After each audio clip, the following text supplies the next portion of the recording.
Okay, so thank you all for coming. We really appreciate your participation in this project. I believe you've received a few emails from me. I apologize. It will not be my goal to send multiple emails for future meetings. We'll try to do a one and done type thing. But this is a formal meeting that is posted per the city, so we are going to go through some formalities and call the meeting to order and do roll call, select a chairperson at the end of the meeting and stuff. So before we get into anything, I'm going to go ahead and call the meeting to order. In future meetings, the chairperson will be the person responsible for doing that, just so you know. And then we'll do a roll call. So I'm Amy Barrows, the city planner, and also a consultant to the city with SCH. Darren, you want to go ahead? Hello, I'm Darren Forney, also with SCH, helping Amy out tonight. Hi, I'm Craig Reinders. Jonathan Kemen. John Seatman. David Simon. Jackie Valdi. Ken Beckman. Scott Crumpton. Jerry Holton. Bob, you want to go ahead? Sure. I'm Bob Weiler, and I'm remote on the Zoom call. And I'm Tom Hafner, the city administrator with the city. Okay, and I'm really sorry, but I missed, a lot of you are new to me.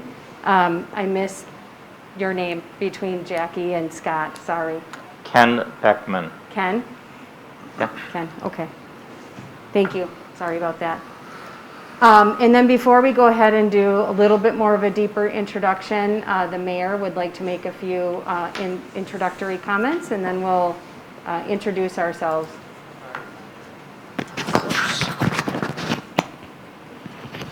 Thanks. Hey, I just want to thank everybody for committing their time to participating in this event.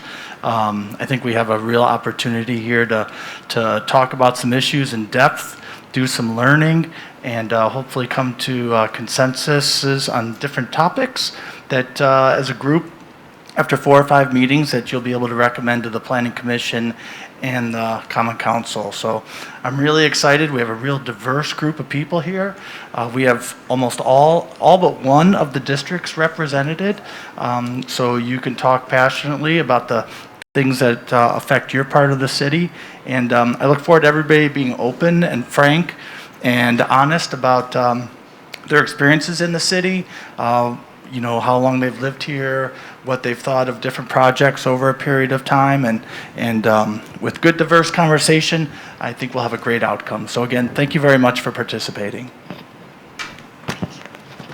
Okay, so then just to go a little bit beyond the roll call, I'd like to just go around and introduce ourselves because I know many of you are new to me. I don't believe I've met a majority of you. So again, I've introduced myself. I'm Amy Barrows, the city planner. Before coming to the city, I did work for Waukesha County for 18 years, so I do have relationships with a lot of the applicants that come through the door and am familiar with working with them from previous projects. Then I started with SEH, and now I do part-time planning with the city of Delafield. I do part-time planning for the village of Summit, and then I also work on some private development projects, and anywhere from natural resource reports on an environmental perspective to proposing subdivisions. So I do look at this from a lot of different perspectives. Darren? Hi, again, Darren Forney, helping Amy out tonight. I'm an urban planner. I've been with SCH 23 years and enjoy working with communities like yours on critical issues like we're talking about tonight. So. Oh, and I just wanted, for the rest of you, if you don't mind giving your name and how long you've lived in the city, or how you're associated with the city. I know a few of you are not city residents, which is intentional. It's really important to get that outside perspective. What happens in other communities, you know, they can bring that perspective from what are great things that occur in other cities that could be brought to the city of Delafield, and how can the city, how they're personally impacted by the city, and they can help relate to the importance on how those projects or their projects are impacted by the decisions that you might make. And then if you have any special connection to economic development or the protection of resources, or if you're involved in the city. I know there's the downtown events, volunteer efforts. Go ahead and just share those so that the group is aware of how you're involved. And you don't have to be involved. You're involved right now. Good evening, I'm Craig Reinders. I've been a Lake Country resident for better than 40 years. Delafield resident for since 2016. Have 2 children that are also Delafield residents, so have a very strong connection to the area and the city, and am very much looking forward to participating in the process here. So. I'm John Kemen. I do not live in the city of Delafield or the county. My connection to Delafield is I work for Hendricks Commercial Properties, and we own quite a bit of property in the city and operate businesses. I'm their vice president of development, so I'll be overseeing all of our assets in the area. I've been working in real estate for 10 years now and done a variety of developments and understand communities and economic growth, so I'll be representing us. I'm John Seatman, and I am not a resident of the city of Delafield. I live in the town of Merton. I am part of the Seatman family of the Seatman Realty Corporation. We've developed numerous subdivisions in Lake Country and in the metro Milwaukee area, including the city of Delafield, beginning with my father developing Oakwood Farm off of Oakwood Road in 83 back in the 50s, a few years before I came around. But we did some recent developments, Mission Woods and Mission Prairie, and we're working on one currently called Hawthorne Farm up in the northwest corner of the city. I've spent an enormous amount of time on Nagawicca Lake in my youth, and I bike through and around the city of Delafield, and I am a frequent user of the parks and the entertainment venues that we have here. So I'm David Simon. I live in the city of Delafield. I have lived here for 20 years. Raised 3 kids, one of whom is still in high school, the other 2 off at college. I am a lawyer. I'm a partner at Foley & Lardner in Milwaukee. And I was a member of the Plan Commission here in the city for 5 or 6 years. So I have a sense of at least how the process used to work. And I've been involved with the Coalition for Sustainable Economic Development. We've been trying to promote conversations between developers in the city and citizens, and communicate with citizens about issues around development that we thought were being neglected for a number of years. And so, yeah, that's me. Hi, David. I'm Jackie Valdi, Jackie Valdi Milstead, actually, but I go by Jackie Valdi here. I've been in Delafield for, it will be 20 years in June. Came here for the school district and raised my daughter. She graduated from Kettle Moraine a while ago now. She's on her own. And my background is in environmental science and education. I've been a teacher for 30 years and mostly teaching life sciences and math. And my passion on the council is really trying to work with sustainable development. I'm interested in keeping the lake clean and the community is vibrant, because I've been involved with a lot of people, but one of our little lines is good ecology is good business. So you take care of the place, the property values stay sustained, and people want to come here. So I love Delafield, and I'm really excited to be here. I'm Ken Beckman. I'm a newbie. I've only been in Delafield for 2 years, moving from the Whitefish Bay, Milwaukee area after 10 years. And very interested in all types of development opportunities, processes, and how to get the city sustainable from a tax base while also maintaining one of the reasons we moved here, which is the rural environment. And in all opportunity clear, I'm a former FIB. When I lived in the north suburbs of Chicago many decades ago, I had a place on Silver Lake in Oconomowoc. My name's Scott Clinton. I've been a city resident for a little over 30 years. My 3 kids all went through Arrowhead High School. I've been retired for 5 years. I was formerly the chief product officer of Assurant in Milwaukee. And when I was commuting to Milwaukee, I got involved with the city there. I'm the former president and chairman of the West Hall Association on the west side of downtown, which is always the fourth sister, if you will, of the downtown area, although a lot of development has taken place there over the years. And I'm also the former president of Business Improvement Group, that was down on the west side of downtown. My name's Jerry Holton. My wife and I live in District 4. We've been out here 25 plus years. Lynn and I have 8 children. I'm also a business owner. This would be our 49th year in business. And along with my wife, we were co-founders of a group called CARE, which stood for Conserving a Rural Environment. That was formed probably 20 years ago. And we love Delafield, been involved, and plan on staying here and staying involved. Bob, you want to go ahead? Sure. Yeah, so I'm Bob Weiler. I've been a Delafield resident since 2015 when we bought our home here. Also came from the North Shore in a town called Bayside, so just a little north of Whitefish Bay. I've been on the Planning Commission for about 2 years, so I'm really interested in seeing how we can streamline processes to help encourage growth for the city. So this when Kent asked me to join this committee, I was very excited. I thought it'd be a good idea and a lot of fun.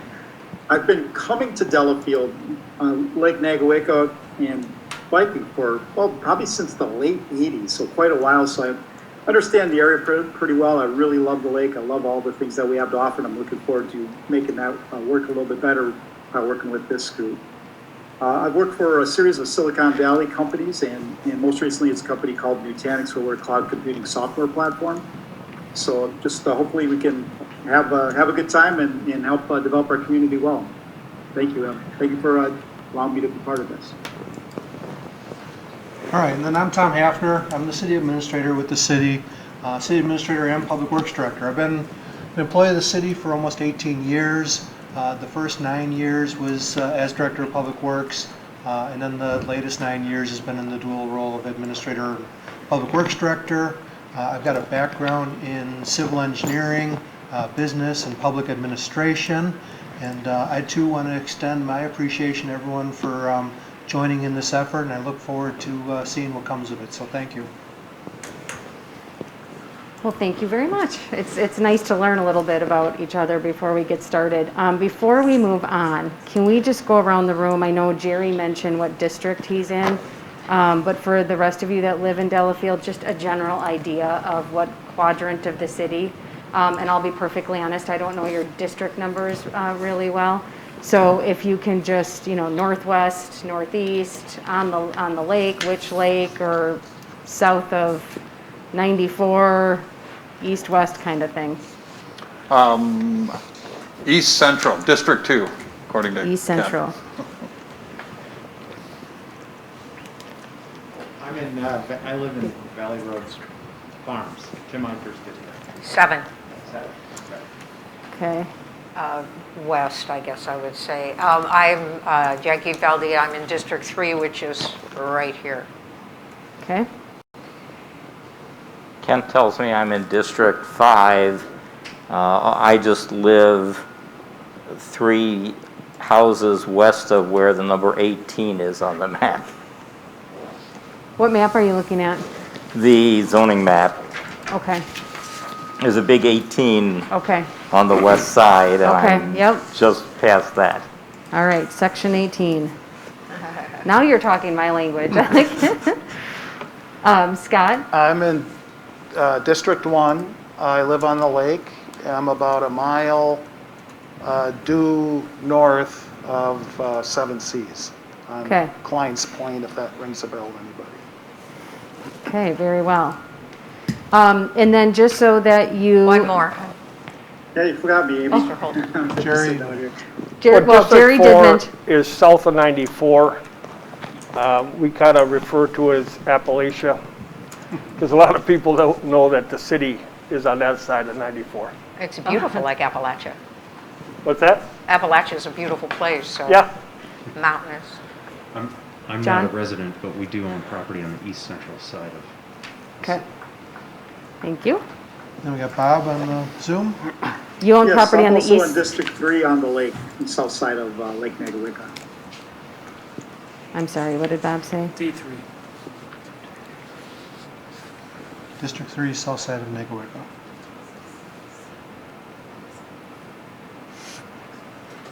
John, you said you own property in southeast, East central. east central.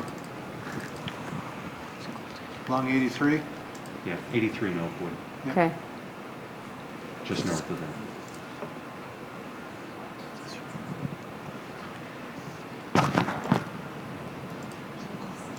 Okay, very good. So just to give you a real brief idea of what we're doing, I don't want to go into any great detail just because before we had met, I'd asked that you go to the project website and look at the presentations. If you haven't, that's fine. I would just take a moment after this meeting to do that. The meeting from March was also posted on YouTube, and you can actually listen to the presentations, which provides more in-depth information. And after tonight, you can go ahead and watch the SWOT analysis that we did and visual preference survey. We're going to do that again tonight with your group. I think we're also doing it with the overall public, and so it'll be nice to just have them divided out to see if your perceptions are different from each other is one of the goals. And then we will also combine all of that information as one large collective pool of strengths and weaknesses that you see in the city. So the Common Council did approve this focus group project and economic development effort at their March meeting, and they did appoint you as members of this group. It's meant to be very informal and grassroots, and like Kent, the Mayor Atwell said, just, we want you to be honest and open, and everybody's opinions will be heard and collected as we move forward with formal recommendations. We will have voting procedures, and we'll talk about that as a group. It's really up to you how you want to set up the structure. This is intended to be a community-led group. So I'm here to facilitate. Darren's helping me tonight because we have these various activities, but he probably will not be here for the future meeting. So Tom and I will be here to help facilitate, but we really do want you as the members of this group to lead it. So it's very important that that you be present and that you participate as much as possible in order to make the best out of the project and so that we can get some good outcomes.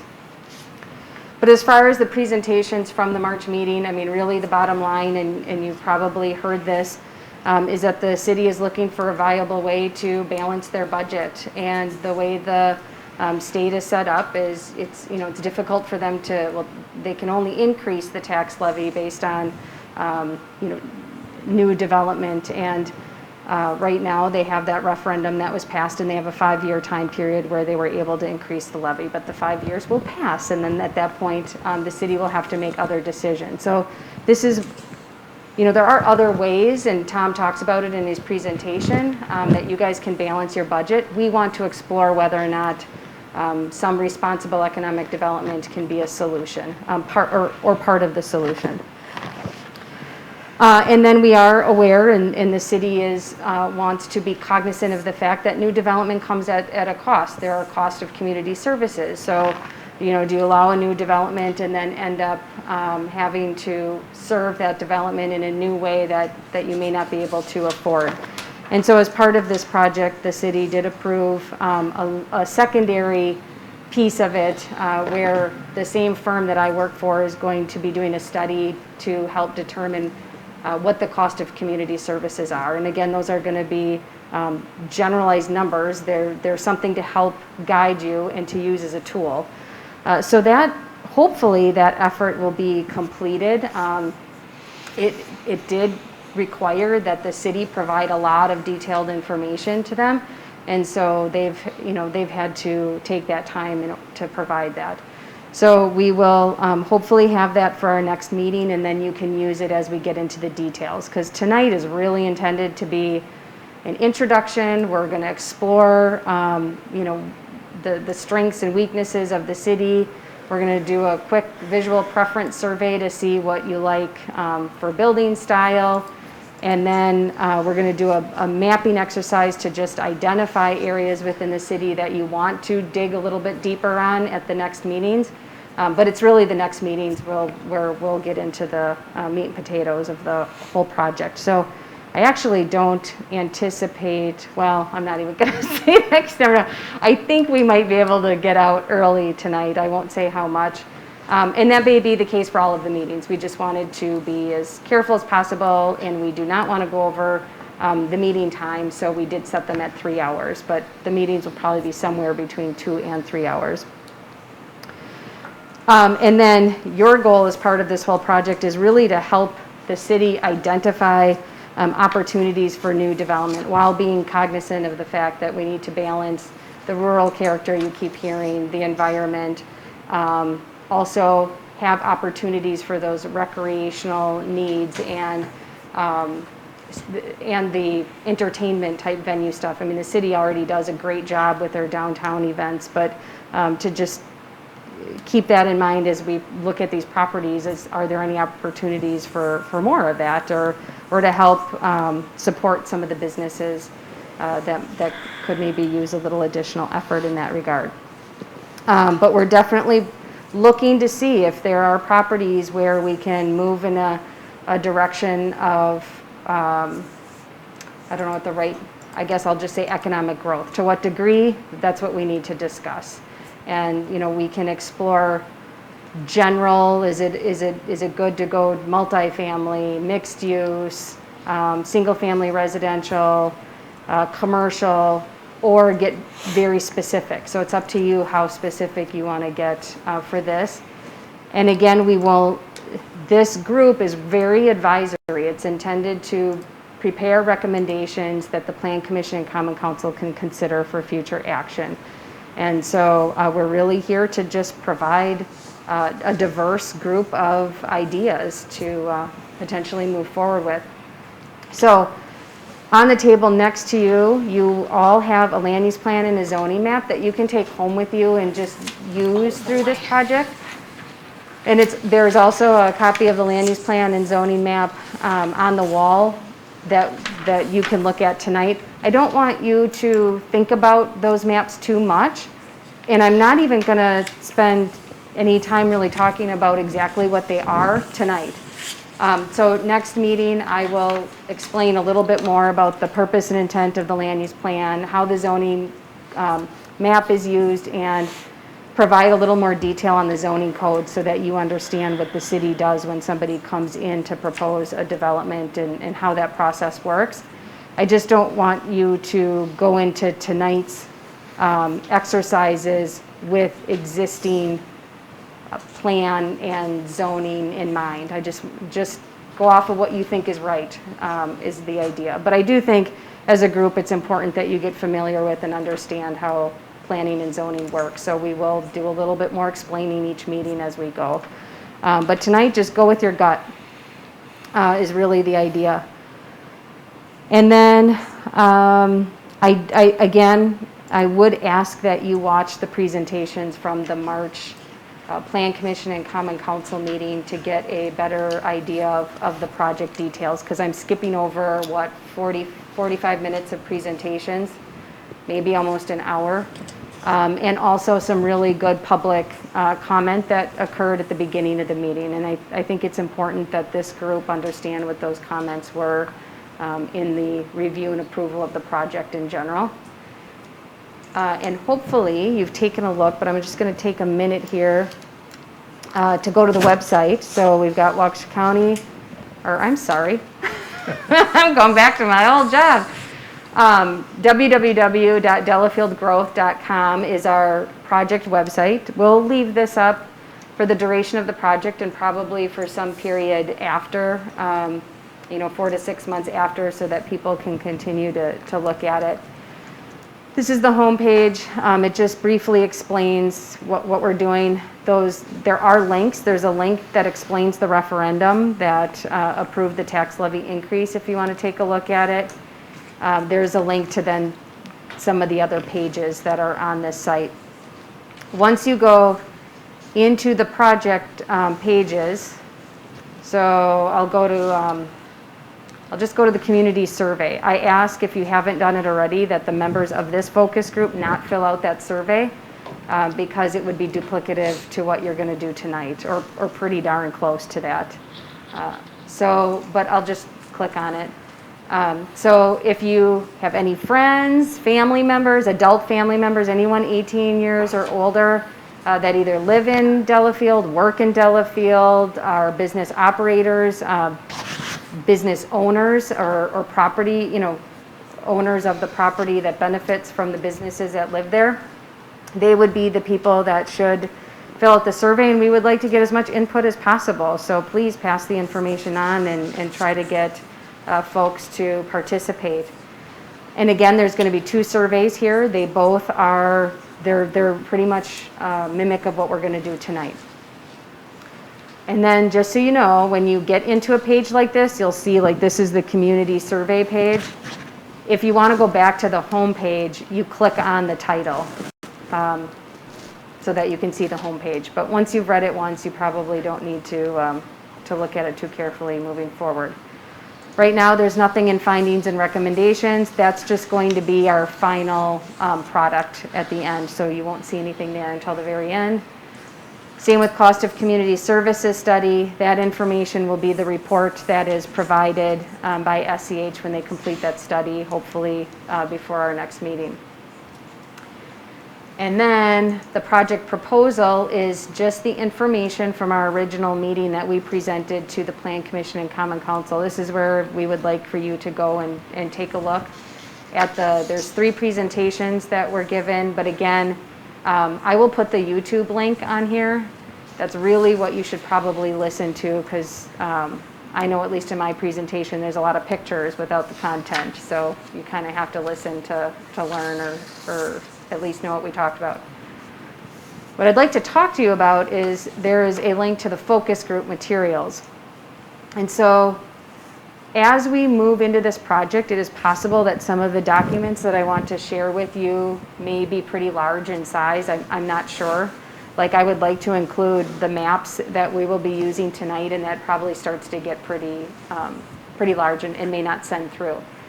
Is everybody comfortable using this website as their source of information review prior to the meetings? Does anyone have an issue if I say, if my email consists of, hey, focus group, our next meeting is this date, attached is the agenda, please go to the focus group page and read the materials? Anyone raise your hand if that's a problem? Okay, otherwise it does get, then you have to start setting up Google Doc pages or what have you in order to share information. So on the page for this for the focus group meetings, you can see all of our upcoming meetings. The June 15th, which I believe Mayor Atwell did already tell you what the dates were and ask you to be available. If you do need to have an option for Zoom, we can certainly do that. Just give me and or Tom a heads up, preferably 24 hours before the meeting so we can make sure we're set up.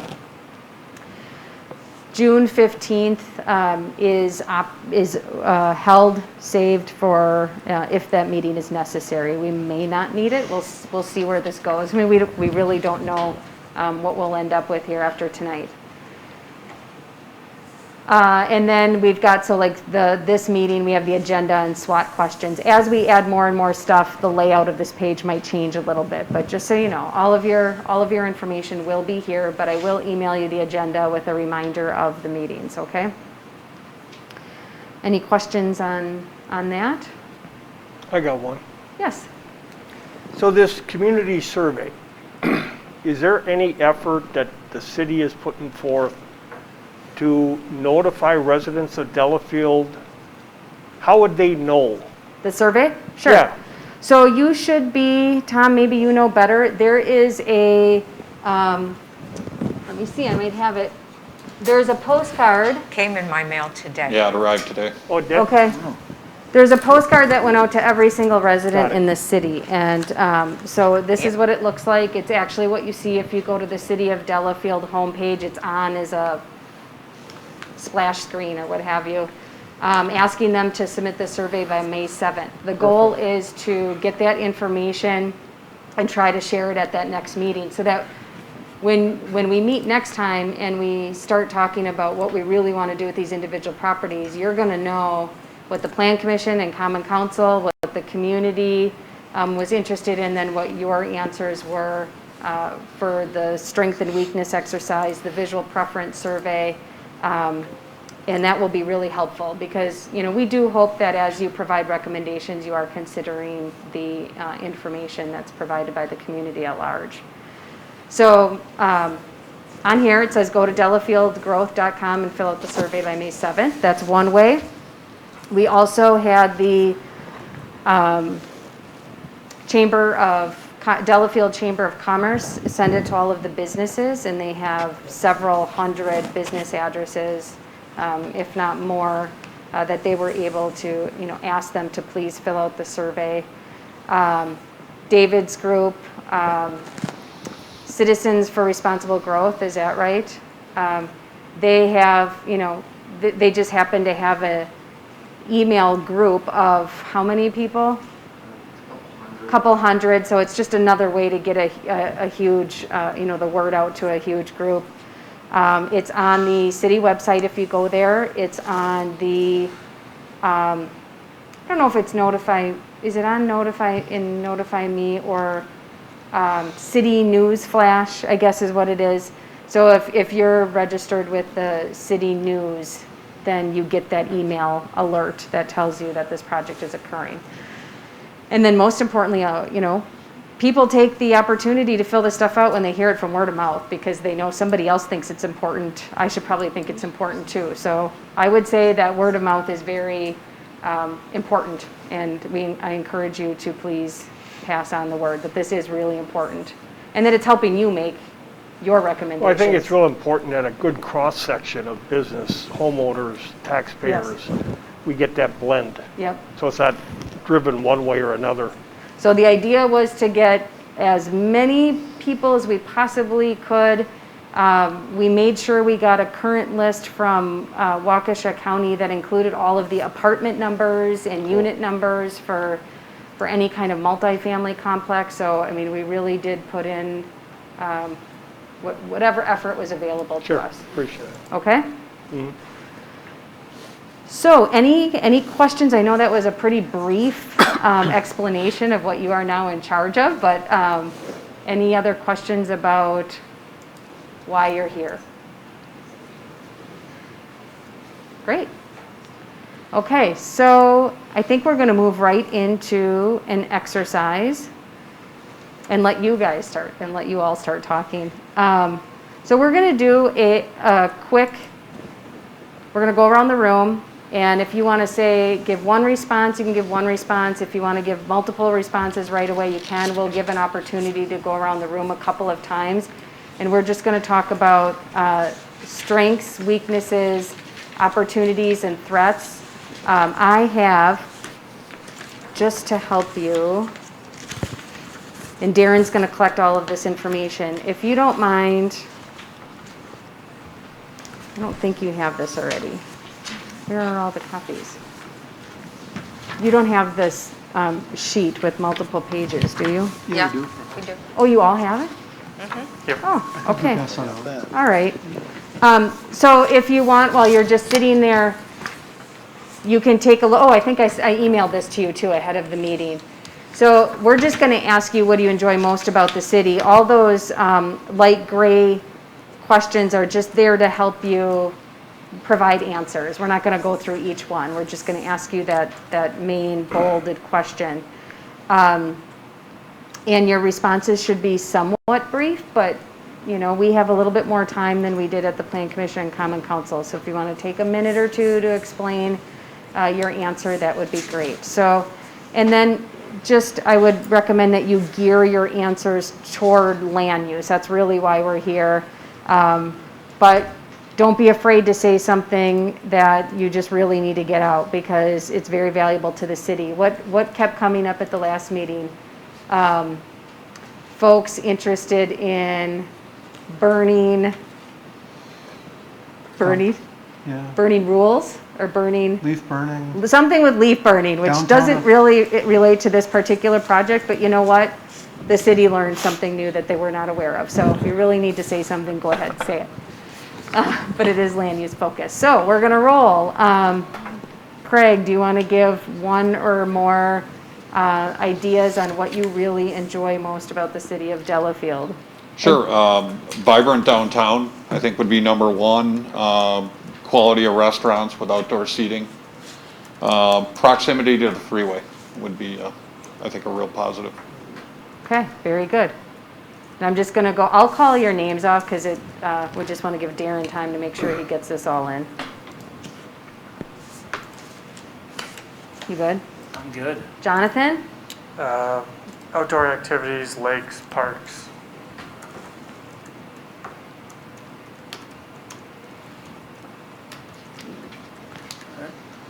John? Charming downtown, convenient shopping at 8394, Lake Nagawicca, and access.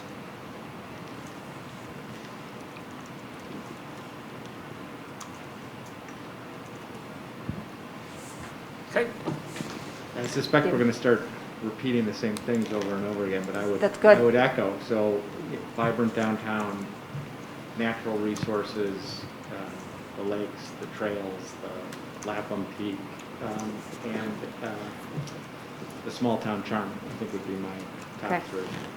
And do please repeat yourselves, because I think we're going to try to capture certain themes that come up often. And Jackie, I'm going to ask that you actually, well, if you want to participate, go ahead and participate, but Darren, will you mark her? Just because you participated in the previous one. Same with Bob. Jackie and Bob both participated in the Plan Commission and Council meeting. But if you want to give... I can be quiet. What's that? I said I can be quiet. It's up to you. I came here because of the schools. That was one thing that, for sure, that's what brought me to the area. But I would concur with everything that everybody said. For me, I can walk from all the vibrant restaurants to my home. I love Nagawicca. I love the access to Lapham Peak. I love walking the trails, the nature, the quiet, the safety. Okay. Yeah, I think it's helpful for the whole group to hear what you have to say too, so that's helpful. You got it? Yep. Okay.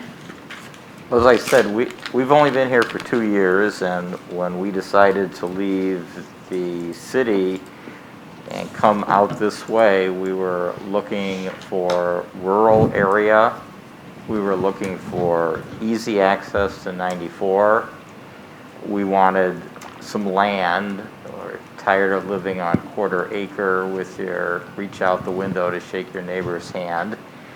And we just fell in love with being able to walk downtown, great restaurants, nice shopping, and then you can pop over to the next exit and you've got all of the things that you need as far as grocery stores in either direction and My Home Depot, etc. So we love being able to go down with the dog and walk at Lapham, or go 10 minutes north and go to Neshota park and have 4.5 acres to play on. So that's why we're here. That's what we love about it. Good. Scott? Yeah, I would echo much of what I've heard with a little emphasis on when we moved here 31 years ago, we didn't have that great restaurant scene and some of the other elements that have been mentioned. And so that ties in with what I've heard regarding, access without having to get into a car and drive to restaurants, which is terrific. Living on the lake, of course, that's always been an appeal for myself and our family. The pastoral feel, I think, is even more special now that we have a more vibrant downtown, where you can be downtown and feel like you're part of a vibe, but you're sometimes a walk or a 2-mile car drive away from being in just very beautiful surrounding. On that point, I like the walkability of the city, particularly now that we have a path where I walk every morning, which might be an opportunity down the road. I know we are a separated community because the lake separates us physically, but that pastoral feel and be able to walk and be in nature and then be a short drive from the downtown and restaurants and shops is unique, and it makes for a charming place to live.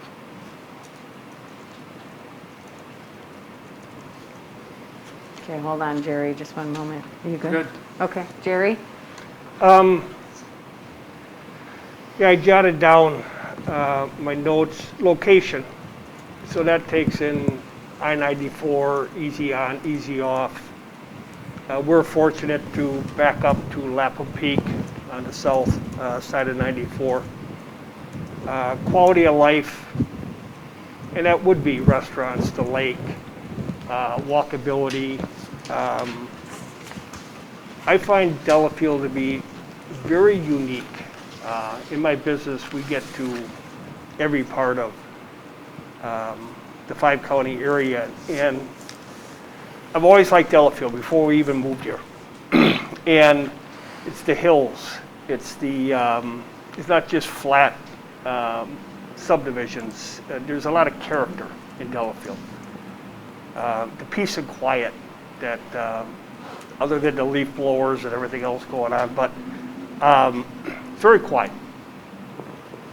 One of the things that, for me, I don't know, for my wife as much, I liked how Delafield, the early planners, set the city up with all the big box on 83. So it wasn't scattered all over Delafield. It was controlled. It made it easy to access the big box if that's what you wanted to do, but that always appealed to me, that you look at some of the other communities that's scattered all over. Delafield really did a good job of planning the way they did. Good. Did anyone think of anything else? Anyone? Is there, before we move on, is there any one particular development that anyone wants to point out as being making a positive impact, or that's something that you think stands out as being very desirable within the community, whether it be the architecture or the amount of the types of uses that are within the building, that type of thing? Go ahead, Jerry. Fish hatchery. I think that building is so unique, so cool. And I know I was involved with a group for the city hall and the library. It kind of tried to mimic that look, even with the new buildings. I find that building really fascinating. Cushing Park, I think, is extremely unique and well done. And if my facts are right, that was volunteer built.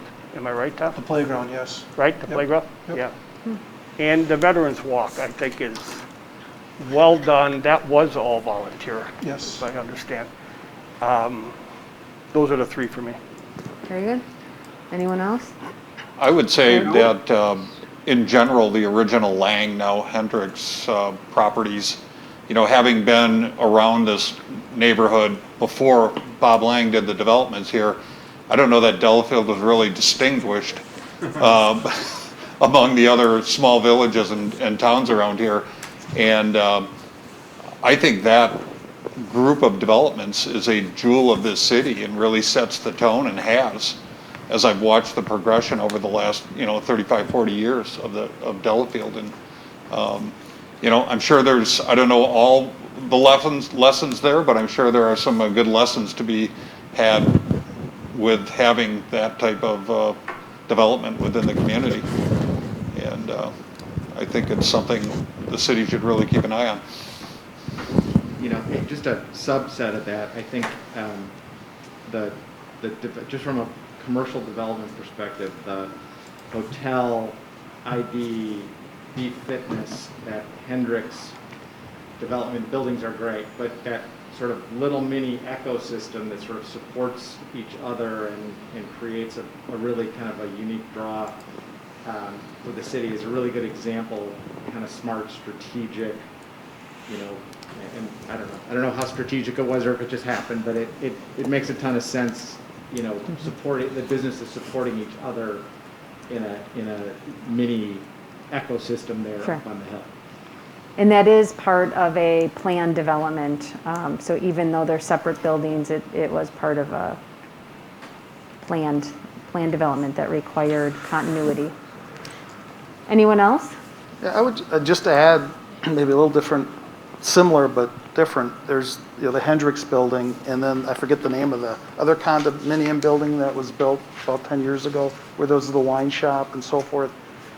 The element of it being kind of a pastoral and rural feel to it, but that there's a downtown with a vibe, and that not just people in Delafield want to go to, but people from Pewaukee and Oconomowoc and so on. That I think is a real asset. And part of that asset is I think even in small downtowns, smart density is important. And I think these condominiums, I think if they're done right and tastefully, that adds, I think it'll add to more shops and more variety and maybe another restaurateur going into business. But yet you can go 3 miles away and have all that other peace and quiet. And I think that's unique. But I think the fact that we've been able to do both that downtown vibe creation through smart development and keep the rest of the city the way it is, I think is something we should continue to think about. How can we do more of it? Very good. Yeah, I maybe have one thing to add. I think the work that was done along the Barb River, cleaning out all the brush, it really added to the natural beauty of Delafield. And those are things that I think attract people to come in and really enjoy our community. So that really changed the look of that walking path along there. And it's just really nice to take your dog along there or just take a walk.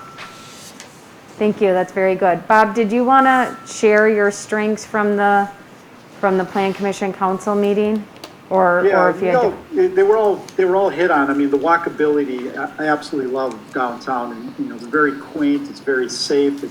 It just has a nice feel to it, and you want to go biking or hiking, you can get out of the city really quickly and into trails. So there's just so much to offer there. The sense of community that we have at Delafield is, I think, unique also. So all those things everybody touched on, and then of course the little street festivals we have. That adds to the quality of life, and it really adds to drawing people into our city to get them to try our restaurants and other things that we have to offer. Thank you. Okay, anything before we move on? I just realized, by the way, that we skipped our expectations and rules of participation. Everybody's playing really well right now, so we'll move on until after we're done with the visual preference survey. But we do need to do that because these next meetings, there'll be a lot of discussion. Okay, so moving on, weaknesses. So the question here really is geared toward what activities, services, or development are currently missing or could be enhanced from Delafield. So maybe there is something that you see but that you wish could be either slightly redeveloped or refined. And there's, again, several questions if you want to look through them that can help guide your answers. Craig, do you want to go first I was again? gonna say, if you want to rotate counterclockwise, clockwise, I'm Okay. happy with it. Okay, Jerry, this time we're gonna start, or Bob, this time we'll start with you, Bob. You already had a shot at it anyway. Yeah, sure, no problem. So, some of the weaknesses, still have a lot of vacant properties that need to be developed, so there's certainly opportunities there. I'd like to see the bike trails improved and extended all the way around the lake so that everyone in our community can walk or take their families safely into downtown to take advantage of what we have to offer there. And we need more restaurants. I'd like to see more restaurants and more variety brought into our town. However, we need to accomplish that. That was kind of my short list. So hold on, before you move on, Darren, Bob is a plan commission member who commented at the last meeting too, so I don't know if you can take that. Plan Thank you. commission? Yeah. Okay. Jerry?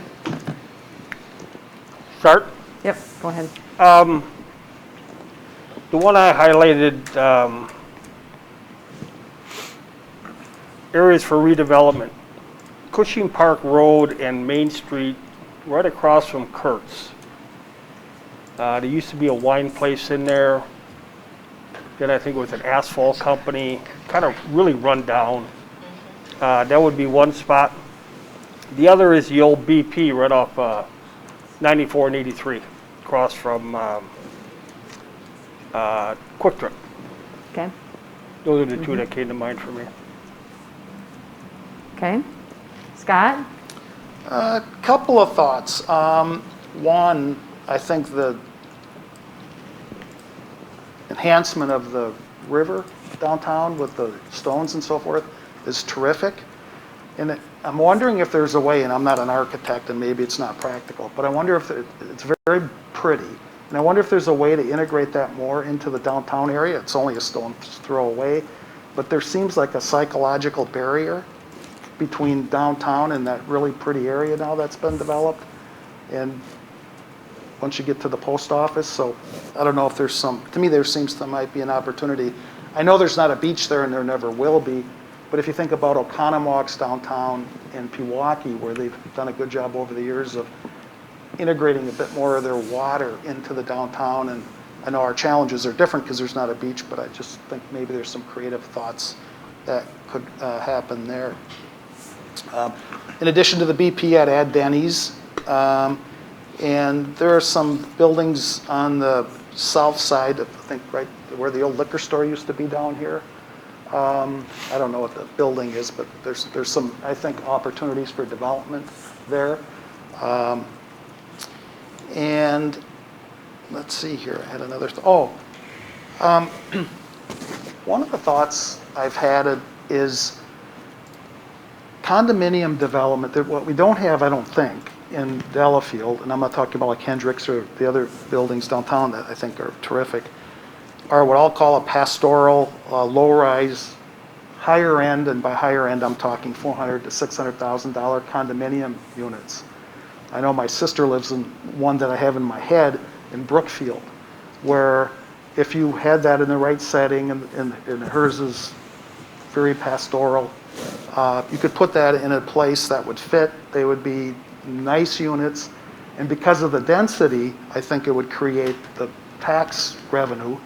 Instead of having, $1 million house on an acre lot, you have higher end condominiums. And so I think that's something that just occurred to me as I started thinking about this, that might be an opportunity for the city in the right location.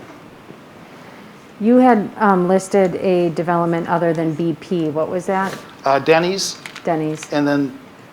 You mean Perkins? Perkins. Perkins, I'm sorry. Olive Garden. Olive Garden is going in. Denny's, Perkins, aren't they all the same? Okay. Yeah, I meant Perkins. Yeah. Sorry. You didn't see that today, Scott? Olive Garden is going in. Is it really? You're going to tear down Perkins Oh, I and didn't build know an that. Olive Garden. Well, it's on the agenda tomorrow night. Okay. Well, it's on the news. Yes, and in the news. You asked it, got answered. At least something's going in there. Okay. So we had a quick win on the team. We can mark that one off. All right. There we go. Scott, you also mentioned something about an old liquor store?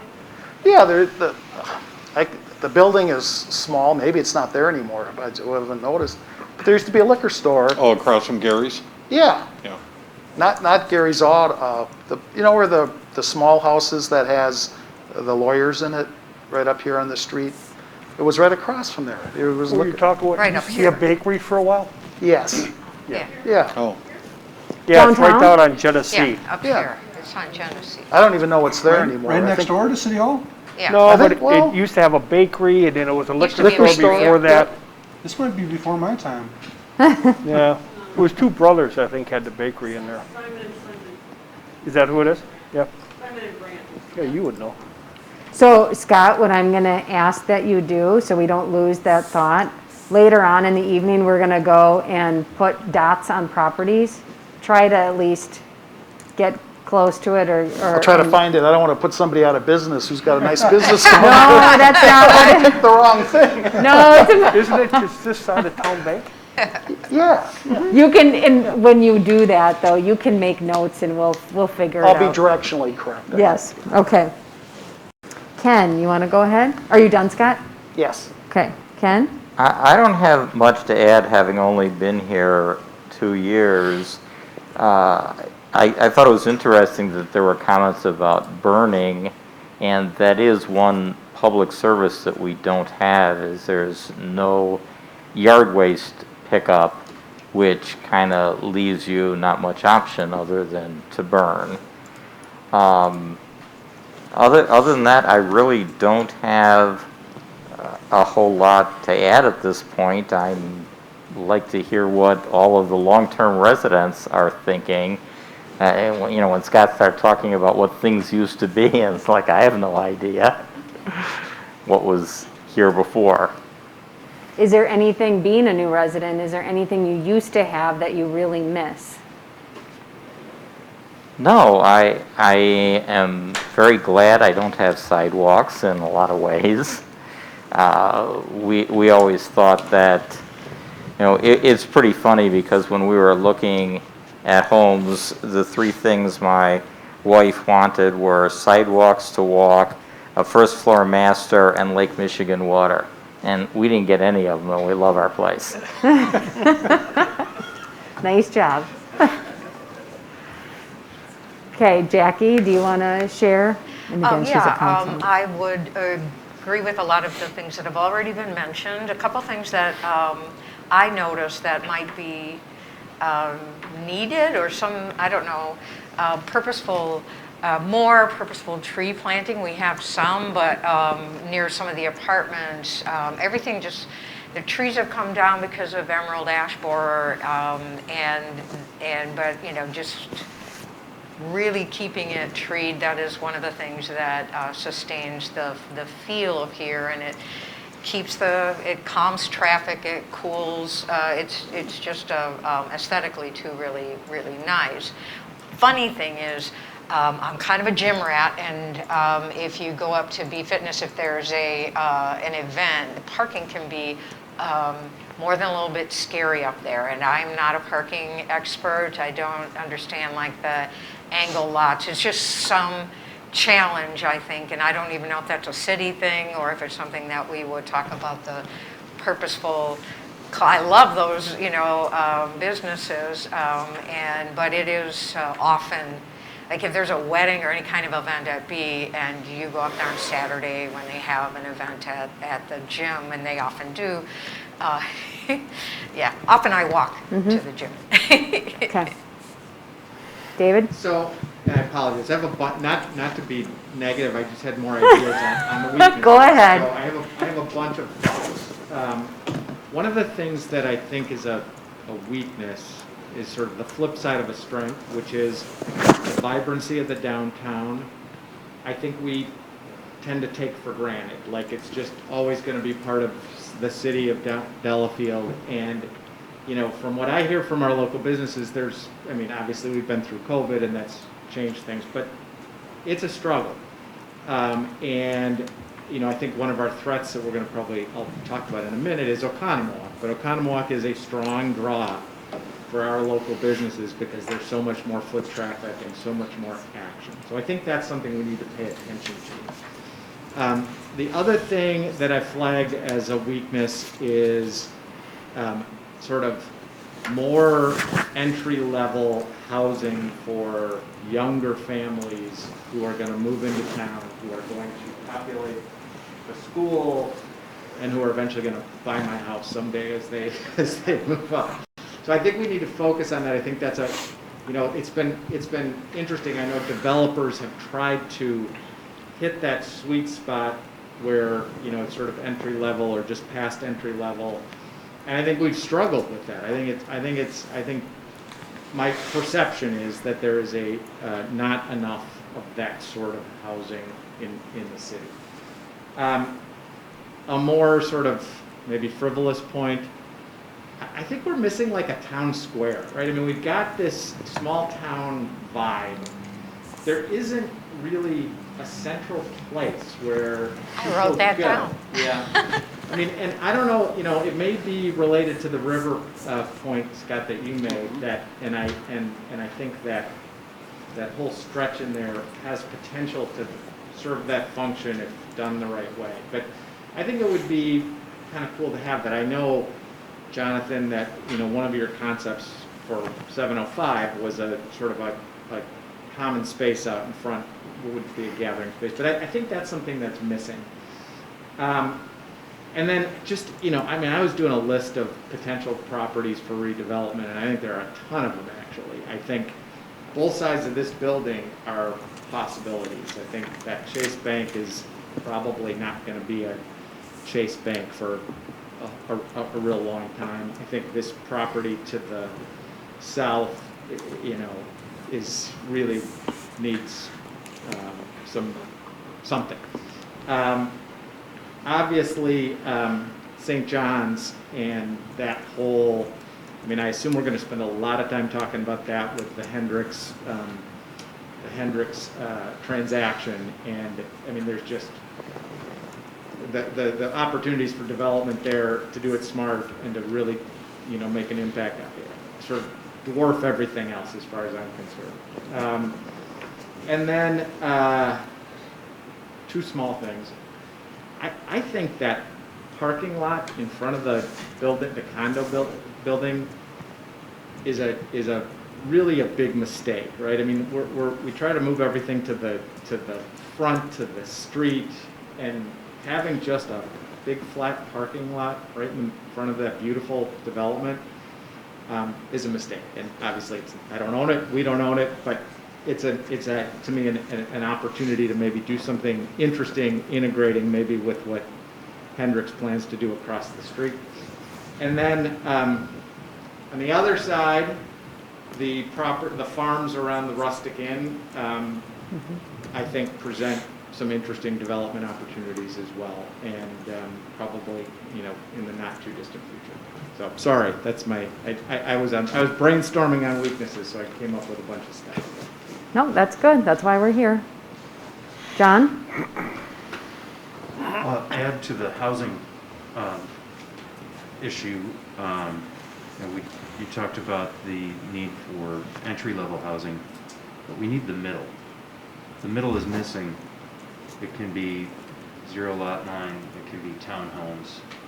There's a huge lack of it in all of the country and the world, but really we have to focus here on Delafield, and you couldn't put it up fast enough.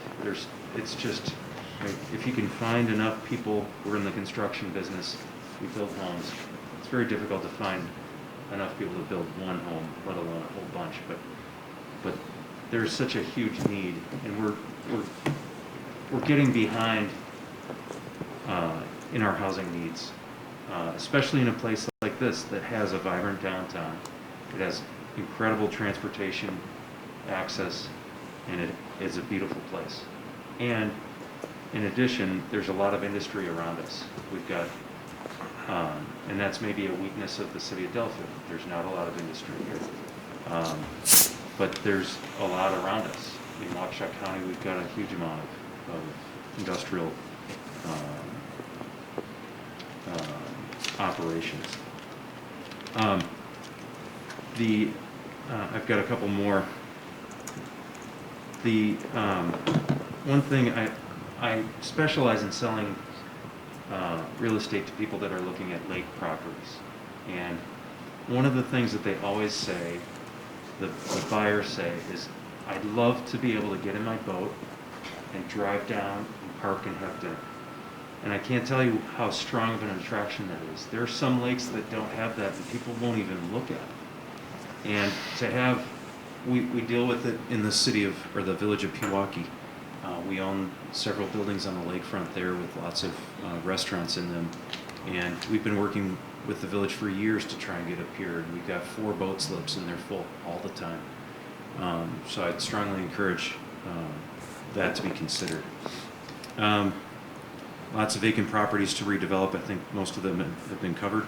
I think it was Jerry, you mentioned the post office, or someone mentioned the post office. Yeah, I did. The post office has maybe one of the nicest views in the whole city. It's got a view of the lake and the river. It would be an amazing thing to have someone purchase that property, relocate the post office to a more practical location, and take advantage of the value that that property offers. Nothing against the post office. They've been there a long time, but I think there are better options that might work better for both parties. So I believe Hendricks owns the post office, correct? We do. Perfect. The post office leases that property. Okay. Oh, Yep. That's good to know. And I won't double down on all the developable lands. I think we'll cover that pretty heavily. Jonathan? Yeah, so I think a lot of people hit on things, and I won't repeat them, but there's some good mixed-use properties in the community. The word smart density and ecosystem was used. I think we need to be responsible and build these businesses that complement each other and help people stay downtown and keep those businesses continuing to grow. So mixed use, retail, office, residential, types of residential varying in density to single family to multifamily to entry level to senior living housing. So a variety of types of housing are things I would like to look into. And then also, it was mentioned how much people love the downtown and people just take it for granted sometimes, but ways to keep people in downtown. I mean, they come down, stop in, spend a couple hours, but how do we keep them here longer and live here and spend more money here? So those are my comments. Craig? A lot of good points, and I agree with many of them. I would double down on the water access to downtown, and I know the city's been pursuing that. I think there's a huge opportunity there to, enhance downtown businesses, to enhance lake values and the entire experience of Delafield by tying Nagawicca together with the downtown. So I hope progress can be made on that and compromises reached where they need to be, or I don't know if there's a better design solution there or whatever, but I think that would be critical. I don't know, can you take the dam out and move it closer to the street and create a little harbor down there where that pond is? yeah, cha-ching. Depends on how much money is available. Maybe there's a public-private partnership there. I think so much of the value of the city emanates from its, the festivals, the livability down here, and the activity and the vibrancy that goes on a constant basis in Delafield. I mean, it's you're starting to see that more in some of the other communities, but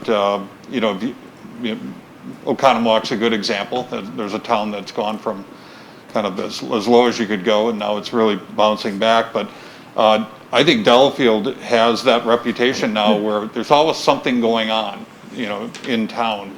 And that might not be true 100% of the time, but if that could be reinforced, I think would be a good thing. Part of that would be, is there a town square opportunity? I know at the joint meeting last month, it was brought up about, is there a stage enhancement or something that could create that festival center in downtown, and I think that should be looked at. And again, I think whenever possible, this should be looked at as the city creating the fertile environment for private enterprise to carry this out. So, I think a lot of what we're going to talk about is, some of it is direct, definitely city activity, a lot of it's private activity, but there is that cooperation that can occur when you have a good public-private relationship, and where a lot of these things can get accomplished, and they're not necessarily city-run or city-owned assets. And I think that's important because, as I think the overall goal of this forum is to look at the sustainability of the city from a financial standpoint, and a lot of that's going to hinge on the fact that the taxpayers can't be responsible for everything, but if the right relationship is created there, I think we can create that environment where, you have these good public-private cooperations that go on, so. Very good. Anyone else on weaknesses? Amy, I had a note I just forgot about.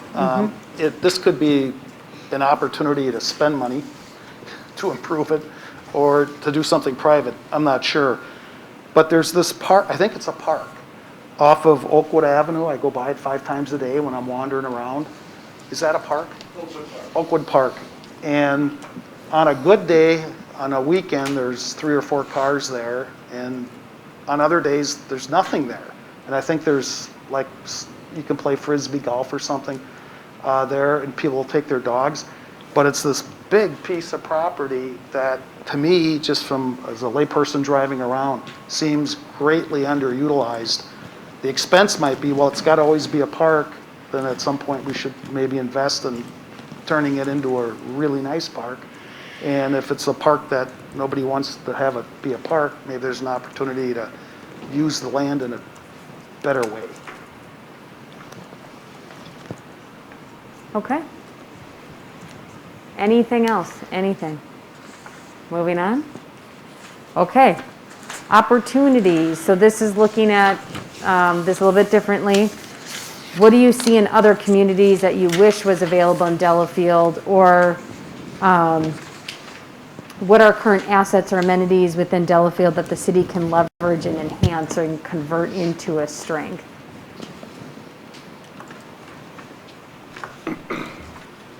Not necessarily a weakness, but an opportunity for improvement, I guess.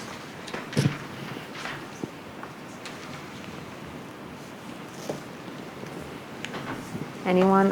Let's start with, did Bob speak on the, yes, he did, he started. Yeah, he did. David, you want to go? Yeah, so one of the things that I jotted down, that's an opportunity, I think, as we're developing, is to bring in, I think John said something about industry, but we don't have very many businesses with employees based, certainly not downtown. And I think, and maybe you guys can correct me with data, because this is just an impression, but my sense is compared to other communities, we don't have a ton of that. And I think particularly in downtown, and I suspect Jonathan can speak to this, just knowing a lot about how the retail works downtown, there's real value to the restaurant, that can serve lunch in addition to dinner, that, Lee Blank can hit, a whole group of people dropping their shirts off for dry cleaning.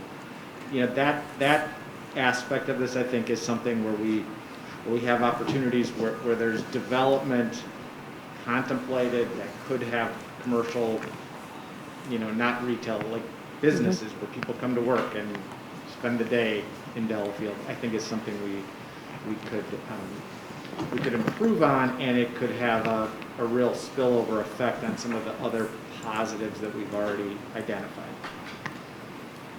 Very good. Jackie?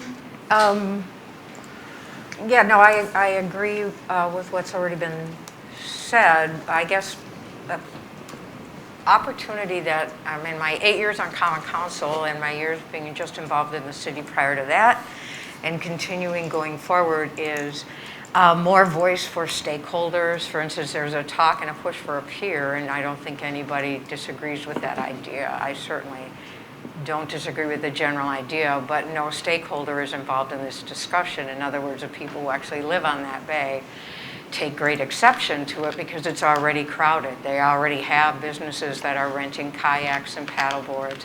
We already have the Bleecker Street boat launch and people who tool around, on a Saturday afternoon. And we do not live on the lake, but we launch from Bleecker Street on a regular basis, and I kayak the lake 2-3 times a week. And just so the lack of depth in the water, there's a spawning ground on the end. There's just a lot of concerns. And in my head, I'm like, well, why couldn't we put a pier at Oak Park, at the end? Or why can't we put a pier for folks at Bleecker Street where they could just walk from Bleecker Street downtown? It's certainly not too much to ask folks to walk 2 blocks.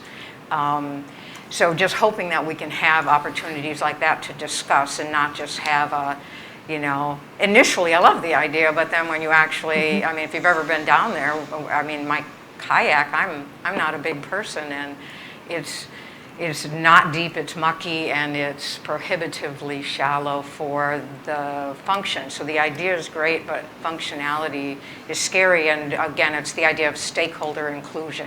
So if we talk about a pathway and we all love it, but the person whose yard it's going to go through hasn't been informed or a part of the discussion, I hate that. I think it's super. I think there's a way it's better to include the voices of the people directly impacted. So that's the opportunity that I think we're missing. Very good. Ken? I guess what I've been thinking about a lot is housing. And I've heard a lot of comments today about condominiums or entry-level housing. But the fact is that there's no housing available in the city.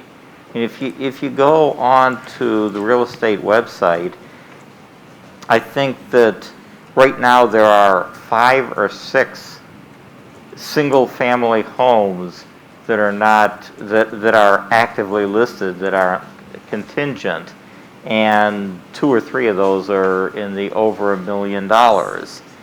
And I walk a lot through the Valley Road subdivisions south and north of me, and there isn't a single property for sale. And even more interesting is that there are a number of vacant, these are 1 to 2 acre lots, that people have bought to put a house on when they retire, most of whom I'm told work in the city or somewhere now.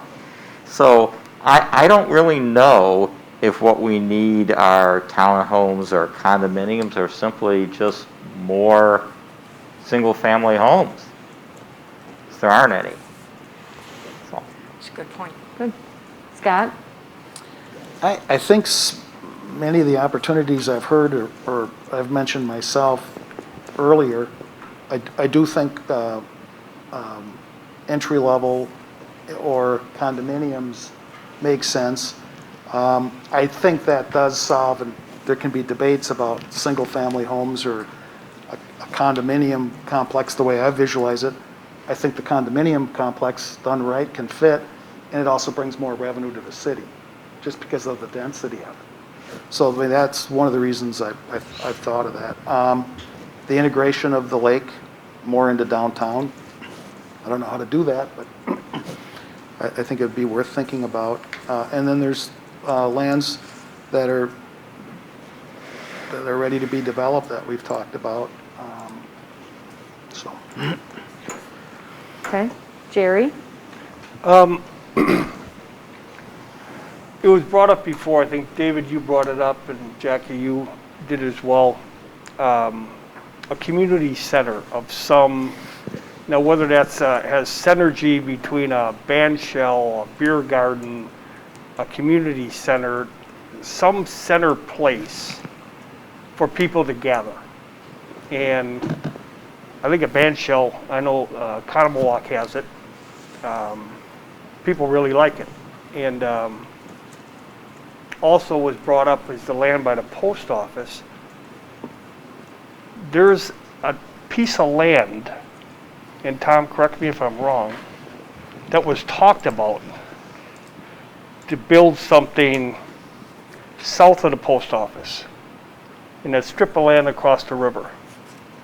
On the city property in Liberty Park, yeah, that's Liberty Park, that's the name I That's where forgot. there's a group that's looking at raising funds for a stage. Is that private? Oh, that's connected to the Lapham Peak Theater? Is it those people? No? There's a gentleman that's been involved with them in the past, that's part of the group. Okay, It's the Delafield Arts Foundation. that's with what I'm a thinking of. gentleman who, as Tom said, used to be a fundraiser for that. I mean, it We're in the ties into process what of you raising said about the river.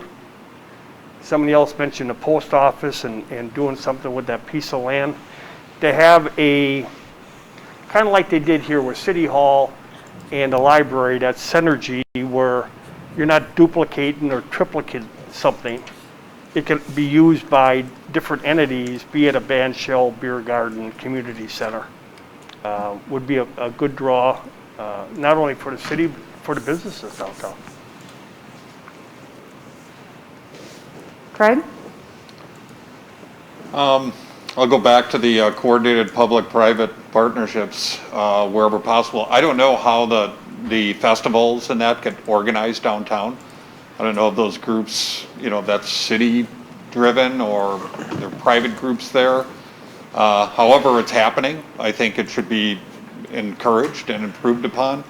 I know at some of the other meetings I attended, there were some local businesses, I think ID, looking to do outdoor entertaining, and I think that should be encouraged, and that process, the pathway to that process smoothed out and, kind of pre-thought out by the city so that when those applications come in, that's an encouraged activity in the city where you have, if there's an event going on downtown, why not have the businesses participating in that with their own event or, mini stage or whatever, where you really have that coordinated effort to enhance what we already know brings a lot of value to downtown. Because again, we've talked a lot about specific buildings and that, but all those buildings are private property. And the best way to see those buildings developed in a positive way would be to set some general standards about what the city is looking to have done, and then create an environment in the city where people are willing to invest their capital in developing these properties. I mean, nobody with any sense wants to put, or who owns that piece of property, they clearly want to maximize their opportunity there. And if the city is a place where putting that type of an investment into a property is going to give a good return, then you're going to see that type of investment made in the properties. So again, I think it's more about creating that environment that encourages that the private funds to fly in and make the investments needed to continue building the city the way you want it. So again, I don't know if there's somebody in the city who, if I own a restaurant down the street and, hey, this Saturday we want to, tag on to an event that's happening. Can we throw up a tent and have a band and, do an outdoor display, whatever? Is there a person at the city that coordinates that or can help encourage that? Rhetorical question. I think that's, I agree with a lot of what's being said. Again, I think encouraging or creating the environment in the city is most important. Good. Jonathan? Yeah, I just want to jump back to David's comment about the employers and the size of businesses in Delafield. I mean, from our standpoint, most of the businesses are smaller, and the spaces we're leasing are 1,500 to 2,000 square feet. An opportunity that we see that would be great for our community is larger users, these 10,000 plus square feet users that bring tens and 50s of employees that are eating at our restaurants, having breakfast, dinner, and spending their days here. So I think that's an opportunity of ours. There's a question in here, should the city provide financial incentive to attract development? I say yes. I don't know what that is. But, I mean, the cost of infrastructure and construction and development is extremely complicated right now in today's environments. And if we want to maintain the quality of products that we're delivering in the city of Delafield, there needs to be some kind of incentive. And what he just hit on is these private-public partnerships. Developers want to maximize their return on their profit. And if we want to do something community-based or community-driven, having the support from the city would also be beneficial. And then lastly, I think our whole discussion on weaknesses outlined a ton of opportunities. So I won't go over all of those, but I think we have a good list to start off of. Don?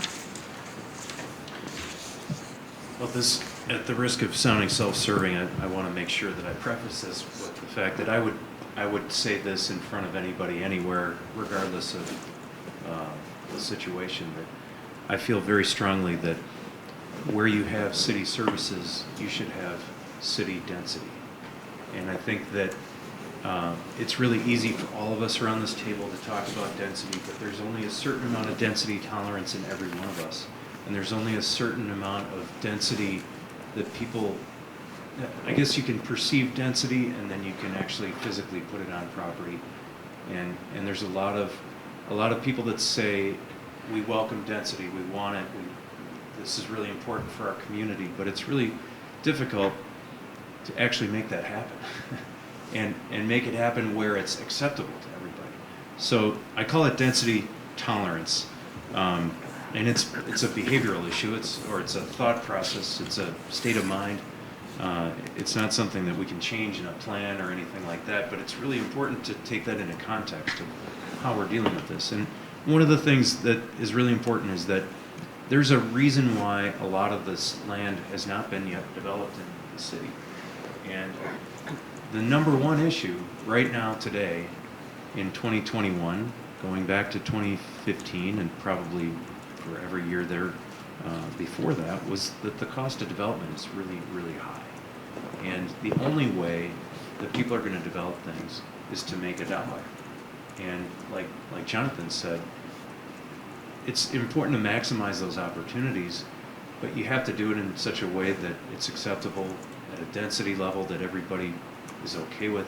It's visually nice, and there are ways to do that, and there are things that can be done in the zoning ordinance to make that happen. And I think you have those tools in your ordinance, but not only having those in the ordinance, but making it easy for a developer to use those tools. So rather than putting, say for example, and I'll use this because we do this every day in what we do, a conservation subdivision where you have a generous amount of open space and you've got smaller lots. It's a common thing that we've done all over Lake Country. It uses the same number of homes and density that you would have on a conventional subdivision. But the way the ordinance is written, I could go in and develop a piece of property with the existing zoning or even a rezone to some extent, but I could do that and it would be much easier to do it conventionally. But everybody in the room seems to say, well, we love what you do as a conservation subdivision developer, so we want you to do it that way. But we have to go through an extra several steps to get to that point. So, point being, there's a lot of barriers to entry to do things that are more aesthetically pleasing and more along the lines of what people want. There are great opportunities here all along 83 to develop a huge corridor of residential development and mixed development, but there has to be an easy pathway to get there or nobody's going to take it. So if, for example, if it says that the lots have to be 2 acres in size, but there's sewer and water, I can't build a street with sewer and water in front of a 2-acre lot for less than about $500,000. And nobody's going to buy a 2-acre lot for $500,000. I guarantee it. Not right now. Not on what's along 83 in its present state. So I don't want to drill into those details, but I think it's important to look at that as there's some opportunity here the ordinance and the land use plan to guide people into what you want. And if you want really cool development, then tell people you want really cool development. And I've had this discussion with the town of Delafield. I have it all the time with the town of Merton. And the town of Merton has those tools available, and people use it, and it works. The Village of Summit has it next door. You can develop conservation subdivisions by right. People prefer that look, and it gives you an opportunity to do really amazing landscaping and other things. I think you guys get my point, but in addition to that, I think the incremental financing opportunities are huge. I know it puts people that are already in existing buildings in somewhat of a disadvantage, but if people want that vibrancy to stay, it's really important to encourage all those straggler properties to jump on the bandwagon and improve themselves and start producing higher tax revenues for the city. And we've heard there's probably 15 targets within 5 blocks of where we're sitting right now that are perfect places for that type of thing to happen.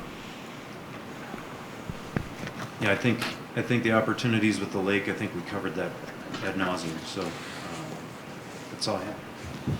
Okay, very good. Anything else? Yeah, I had one more, Amy. And you caught me because you made me go first. But I said it before. This St. John's Hendricks situation is probably the single biggest opportunity that's right in front of us right now. There's a substantial amount of land.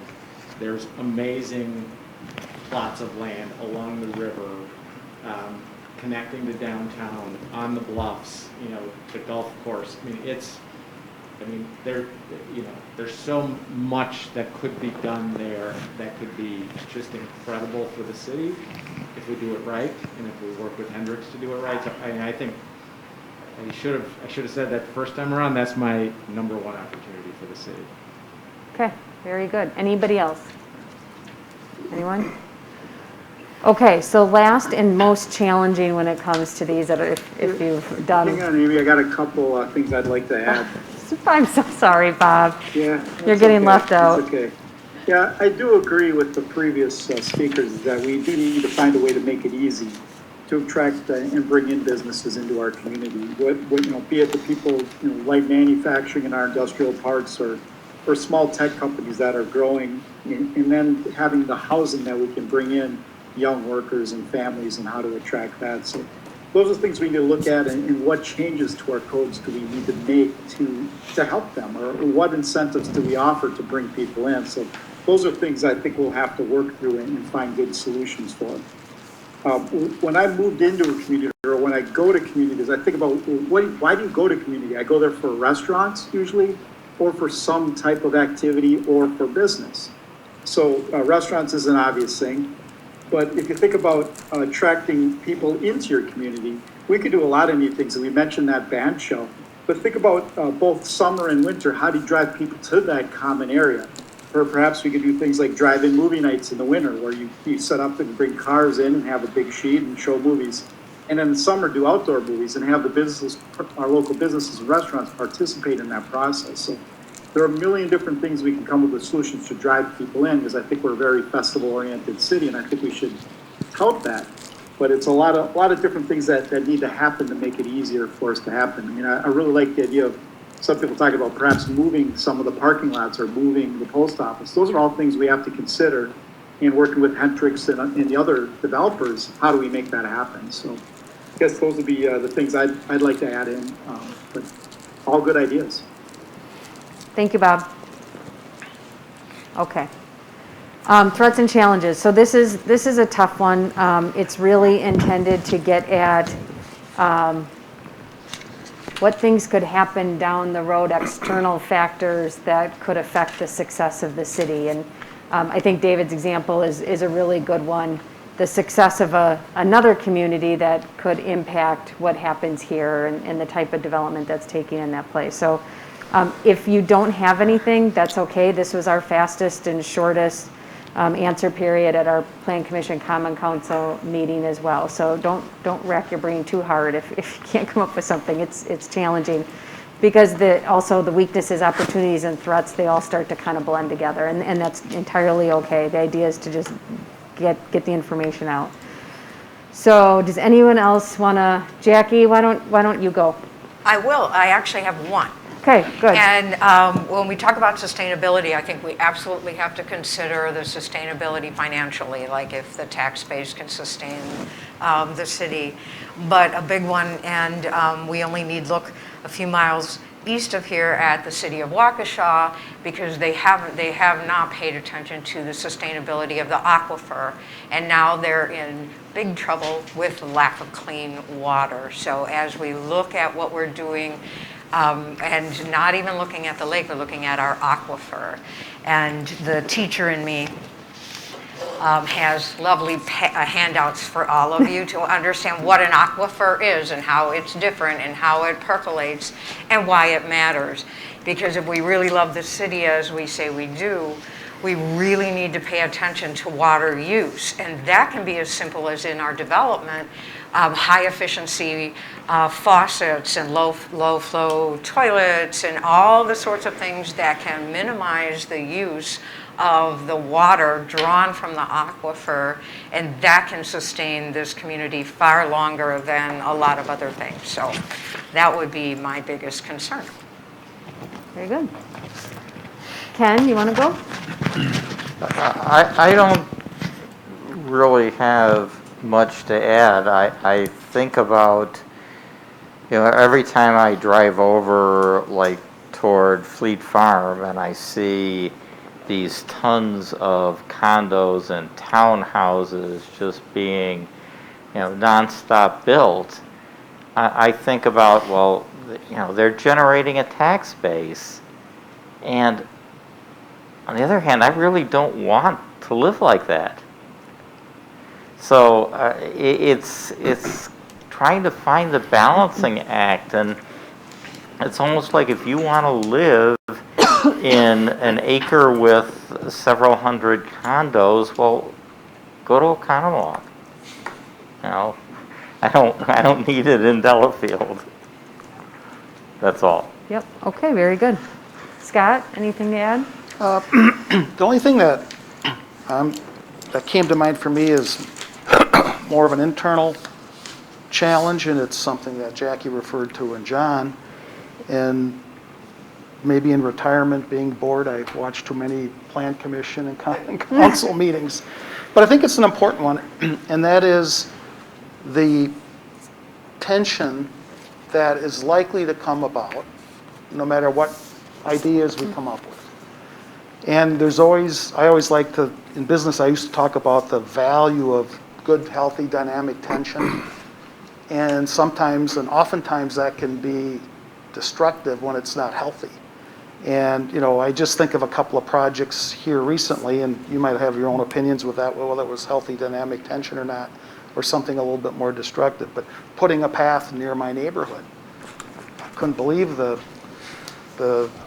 it sometimes feels vitriol, or somebody's, I don't know if I would want a path through my yard either for a boat dock. On the other hand, I always like to put things on extremes. If one person can stop something, you never do anything. And on the other hand, you don't want, runaway development. I wouldn't want what you talked about either, Ken, but I think there's another way to have development that's not that. So I think I guess the point I'm trying to make is there a way to deal with these tensions that are natural and anticipate them from a city perspective and bring people in so that it's dynamic tension as opposed to something more destructive, which slows everything down. So. Very good. Jerry? I was very interested in what John Seatman was saying. And I'd like to see and hear more about the open green space and the density levels that could be done attractively. And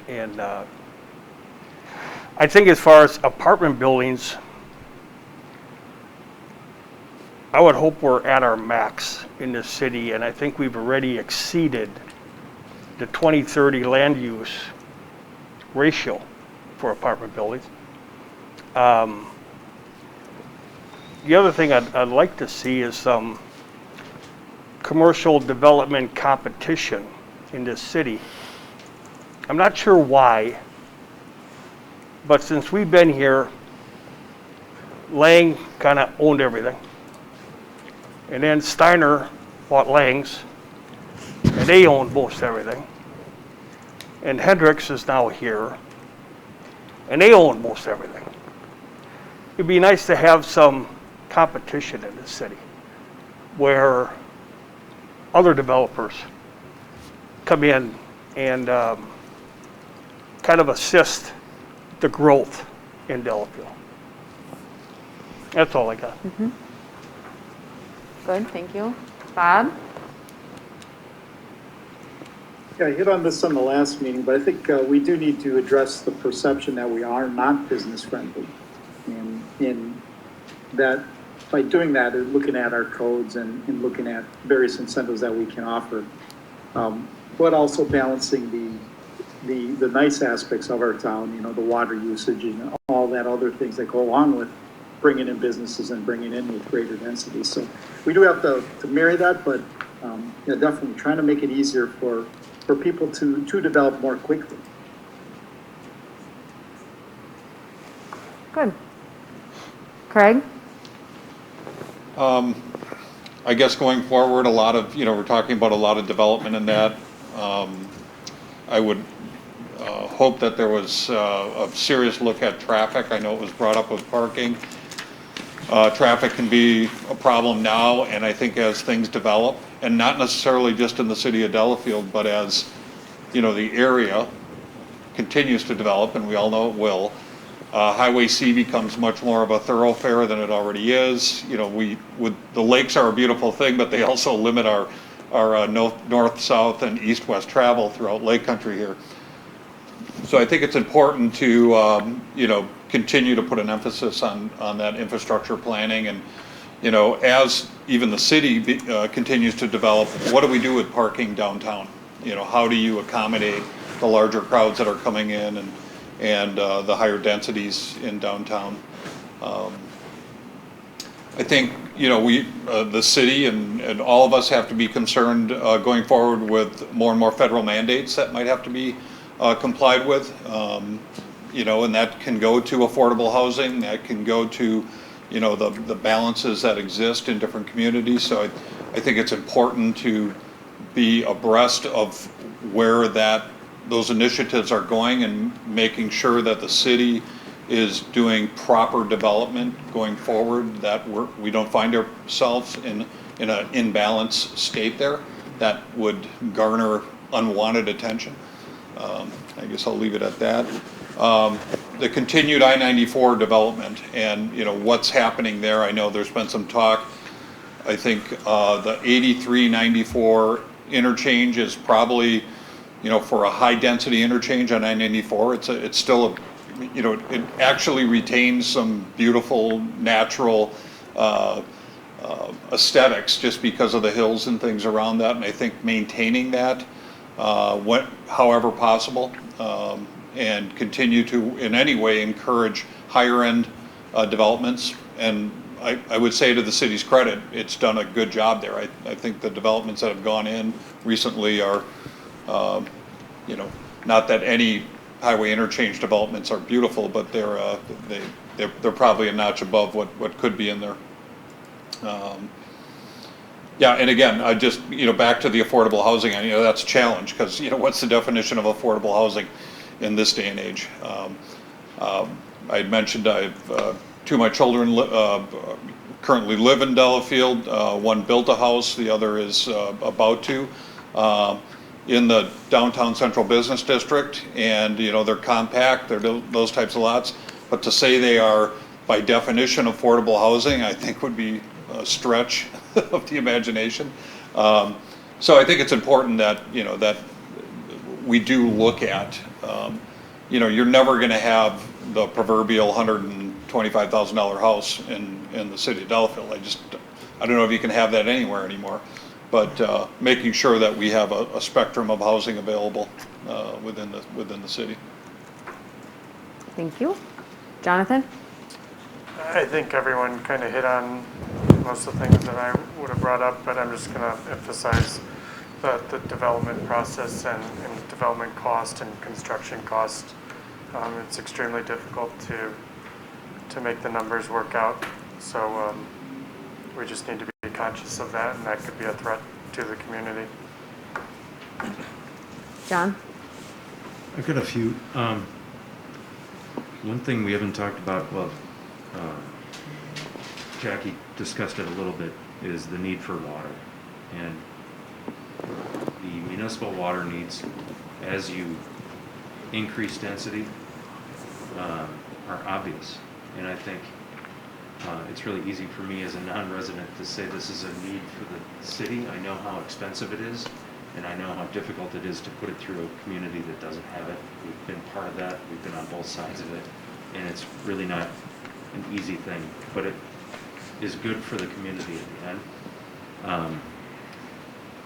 I think that the threats right now regionally are Oconomowoc, Heartland, Pewaukee, and Waukesha. They all have vibrant downtowns, and they're only getting better, and they're going to draw people away.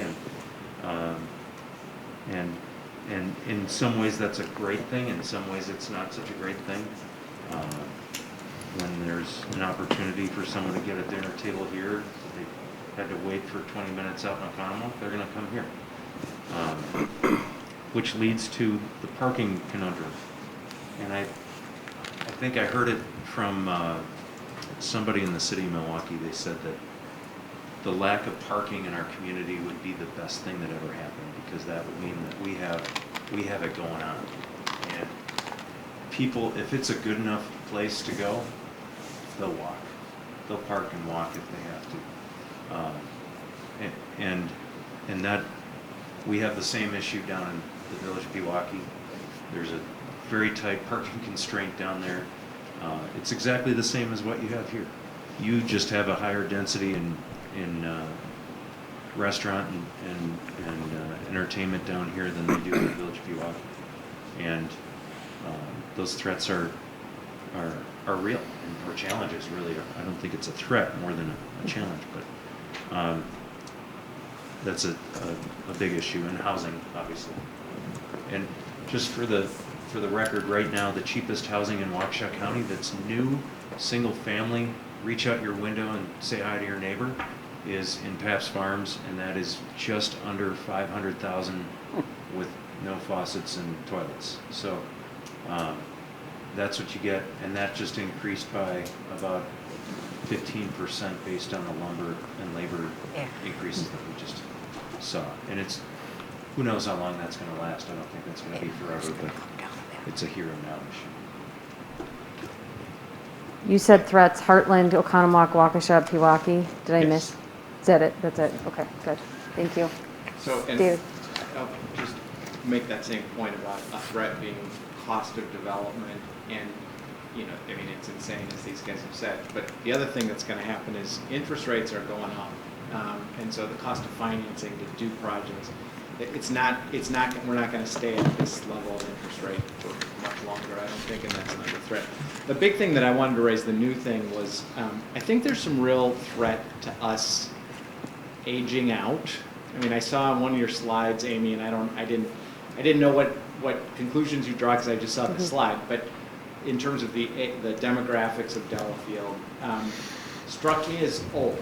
And I look around this room, and, you know, I mean, none of us have kids at Cushing, right? I mean, this is old, and we're not, I don't think, paying enough attention to the 30-year-olds, the late 20s, the people who are starting families who are looking to be here for 30 years, you know, the next 30 years, right?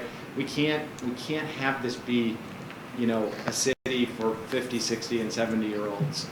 And it feels like there's a risk of that. And part of that is the housing issue we've talked about. You know, part of it is, related to that is the schools, right? It feels like there's a potential school death spiral that we might be in. I don't understand, for instance, why, Arrowhead is like here, here and on the upswing, and KM is not. And I think some of that's just the number, we've talked about this with school funding and the number of students, but that's a real threat to us, and it's hard to turn around. I mean, demographics don't change, with a couple of policy changes in a year or two. So I think that's something we got to pay attention to.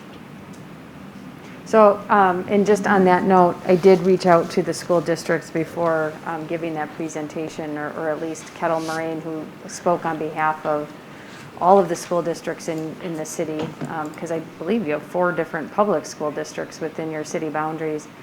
And Arrowhead and Kettle Moraine have a drop in enrollment, and that is largely in part because of lack of housing that is affordable to families with young children. So, whereas in Oconomowoc, they're actually having the opposite, they're on the opposite end of the spectrum where their enrollment is really high. And maybe that becomes a threat to them, that it's getting, too high. So, definitely something to be careful about on both ends. Yes, John. On the demographic front, there is good news. The bad news is that all of us that are 50 plus have had our kids, but we haven't had enough of them, obviously. Because declining enrollment is statewide. Wait a minute, I did my part. It's a balancing act. You covered a bunch of us. Thank you. But the Generation X, of which I'm a part, is the smallest generation on Earth right now. And the good news is that the millennials are coming.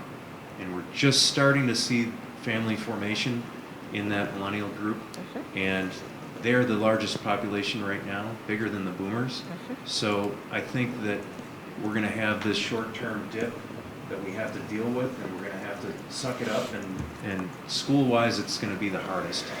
But once we get across this bridge and we get to that upswing, it's going to be way bigger than anything we anticipate. So we're getting a late start though, the millennials. I mean, Yes. they're getting into their 40s. Right? They're not going to have any kids. They started too late. yes, they're going to be 75 or 80. Well, they're when not they going to get buy the first grade. starter home so much as they're going to buy. Yeah, they'll be ready. They'll be ready for the $1 million. No. Yeah. As a parent of millennial, and she's looking for a house and about to get married, and so she's just right on that purchasing whole thing. I'm still waiting for grandparenthood. Anyway, you're right. You're absolutely right. As a millennial, during COVID, I think that the largest group of first-time home buyers was millennials. So we're starting to buy and starting to look for homes. Absolutely. And our first houses aren't the same as what they were 20, 30 years ago. So I think that's something to keep in mind when we're looking at the city of Delafield. Any other comments? I have one I thought of. Okay. And Tom and Kent, you can help me with this, but on 83, when you're north of 94, is there not a border agreement with Heartland and the town of Delafield? There is I think it's more of a memorandum of understanding type agreement, but there is an agreement between municipalities, and it does restrict the uses.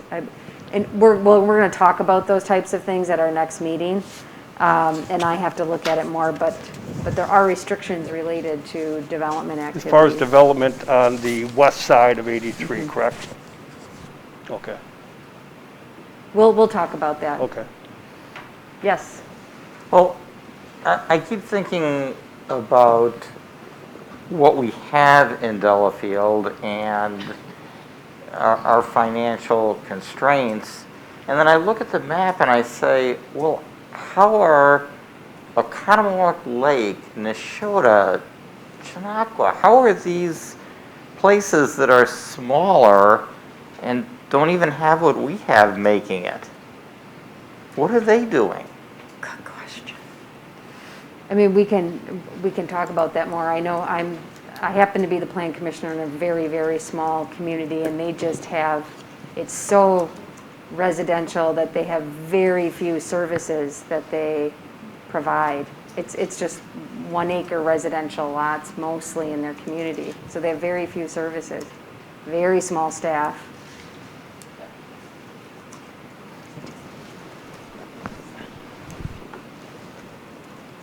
It's also not known as the most vibrant community. It's not that, I don't want to get, but you know, close. I don't want to get too far into the details, but just to provide some perspective, you know, the stringent levy limits in Wisconsin that are amongst the most stringent in the country went into effect in 2011. And we were in good shape from 2011 to 2017. We were actually had balanced budgets, and we're actually increasing our fund balances year over year. But then in 2017, two significant things happened. We added 2 new police officers, which is a significant addition to our budget from an expense perspective. And then also there was a change in state law regarding hotel room taxes and the amount of those taxes that the city can retain for general fund purposes. And that hurt our revenues by about $150,000 a year. So you're looking at about a $150,000 hit per year to revenue, and probably a $250,000 increase in expenses from 2 police officer positions. And since then, that's when we've really been struggling with balancing our budget and a declining fund balance. Okay, is there anything else? It is 8:30, and there's a really important exercise for us to do still. So anything else on threats? No, I don't want to stop you from commenting. I think that was a very valuable exercise. Darren's got a lot of notes here, and there's a lot of really good information that's going to help us as we move forward in the next several meetings. Hopefully, you also found it to be valuable to learn a little bit from each other. And I know I heard some things that I had never really thought of before, so very helpful. I am going to give you, so the next exercise we're going to do is a visual preference survey. This is actually going to go really fast. You're going to get about 10 to 15 seconds. There's 61 slides. They're pictures of different forms of development. I think it starts with business office, industrial, multifamily, mixed use is in there, and single family residential, and then hotels. So there's different categories. You'll see the categories on there. But we would like for you to use your phone. The resolution is better for the pictures, for one, and it's an easy way to for you to answer the questions and then for us to get the results. We're not going to share the results tonight. We're going to do that next time when we can share the results from all of the different groups, okay? So I need you to go to... Should Jackie and I opt out of this one since we Yes, did it last please. time? Jackie and Bob, you do not need to participate. Okay, I was just going to ask that question. Thank you for asking. I'm looking for a Sharpie. There was one here. Here. Okay, I'm just going to write down the site. I'll do it up here, underground rules. I'm breaking the rules. Menti.com. Go to that, and then I will give you you're going to be asked to enter a code.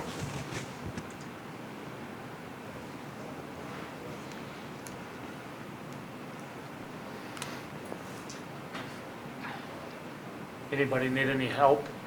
I may. MENTI.com. And then it's going to ask you for a number, and Amy's going to give you that number.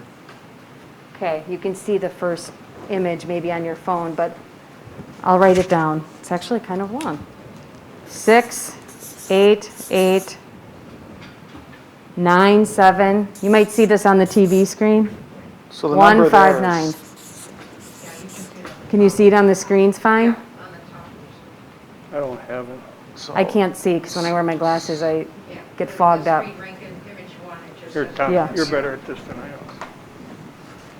If you can't get it Are to you work gonna in the put next your, couple internet minutes, I do browser? have a paper copy for you to use. So Okay. how are we supposed to That's rate your, Yeah. that's your email. It's a bingo. 1 through 5 if we're only seeing one image? You're only seeing one image. that it? 1 through 5 is you like it, it's your likability. Oh, okay. Least attractive, most So we're not attractive. going to rank 5? No, one at a time, on a scale of 1 to 5. Don't think too hard about your answers. Just go, and also don't think about like I think it would look good downtown, but not on 83. Don't worry about that. That's not really what we're trying to accomplish. We just want to know your general So, idea on what you think is attractive. so you're talking just about the visual appeal, not whether it would fit here? Visual appeal in the city of Delafield, just Okay. not in a part, because there's different looks, and 83 is a little bit different than downtown. Don't worry about that, but, Okay. is everybody ready? Everyone? And again, Everyone. it's supposed to be kind of your just initial gut thought. We're going to go through 60 of them, so you're going to have a lot of gut thoughts. So hang with us. All right. Don't think about it too much, just boom. Yeah, don't think about it too much, but I gotta ask Darren here, do I just click the image to keep going, because I have it in presentation? Darren did this last time. I don't I'm want to going to goof say it up. sure. Okay. Rank image 1. We're gonna give you like 10 seconds, and you get to be the one that tells me to go to the next image. And Amy, these are in categories, right? So the first category is? Yeah, and you see it on your phone, it's not on here, but I think you saw office business Yep. somewhere. Okay, moving on. Everybody ready? Uh-oh. Oh, here we go. Okay. Do we ignore the high rise in the background? No, stick with the front building. See, Okay. you're good? I don't know, I guess the whole image. No, stick with the front one. All right. Everybody done? Yep. Okay. 3.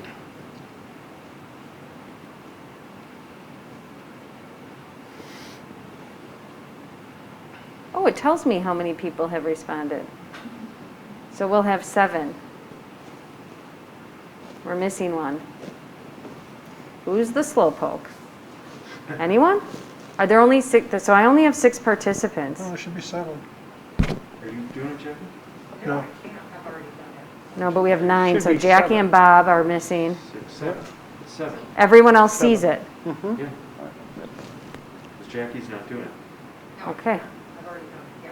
All right. Image 4.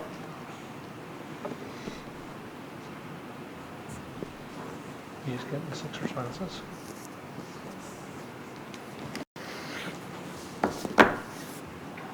Yeah, but I don't know if, it's really hard to tell what, if they're all 5.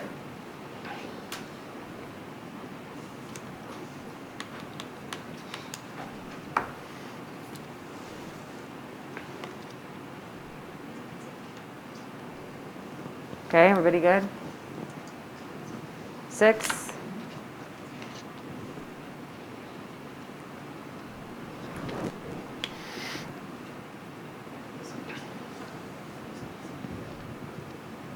These answers will be anonymous, by the way. It's just going to be lumped in with the group.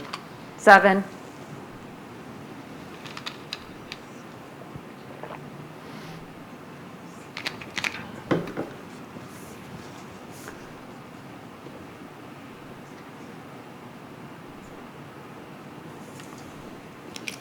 Eight.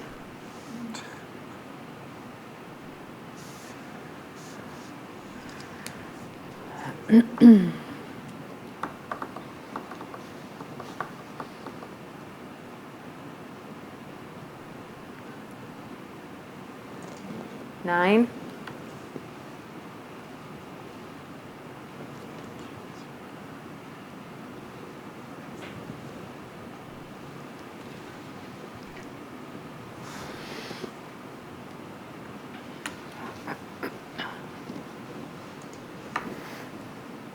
Ten.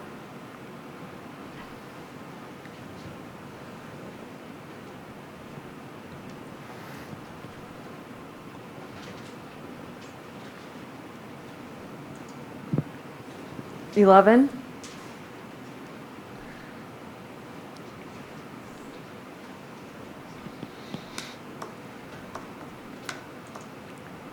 $12.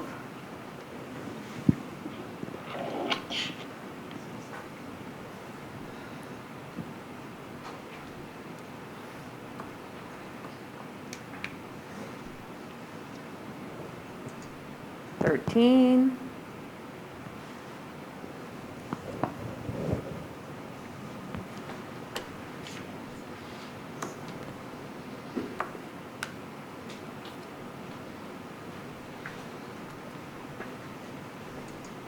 14,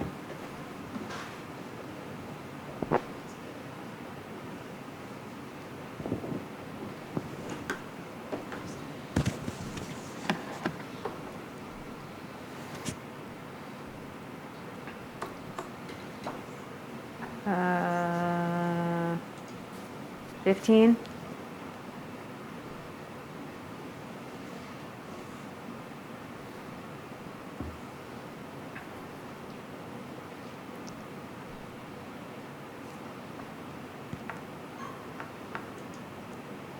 16,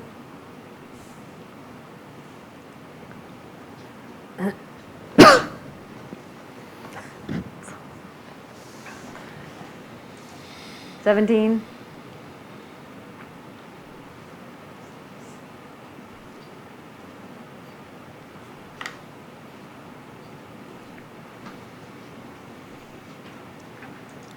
18,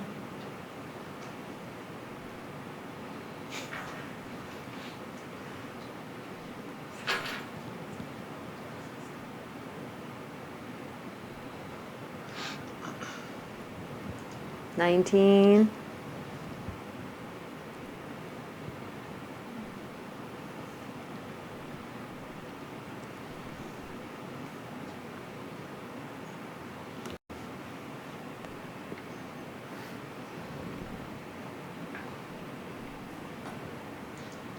20,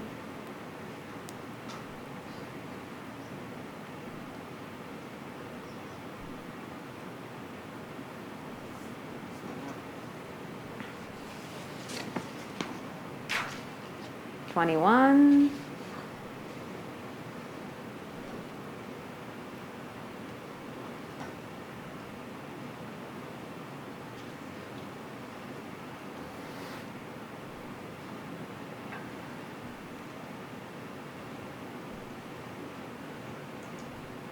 22,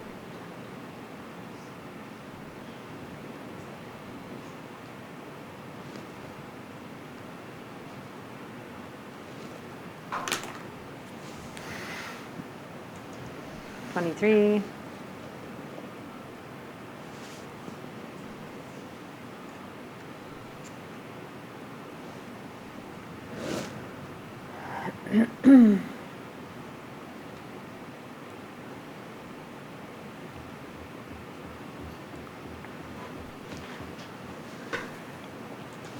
24,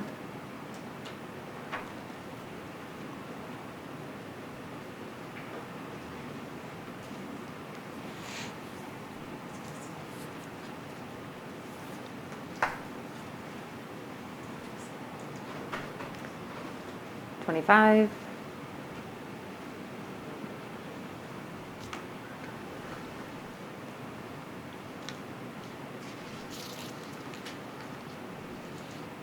26,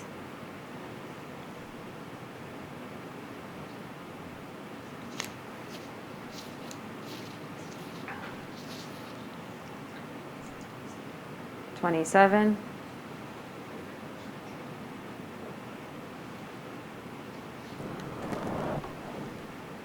'I think I'm probably getting a delayed reaction, so I apologize if this is a little slow. 28,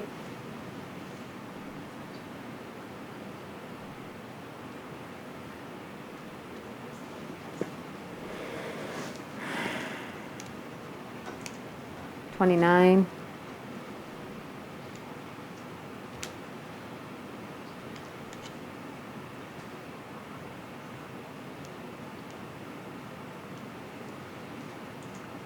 30,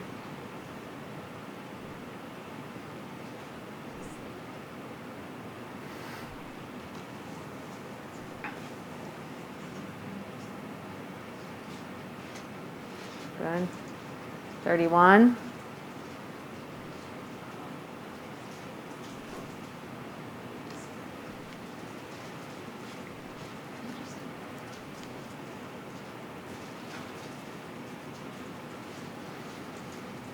32,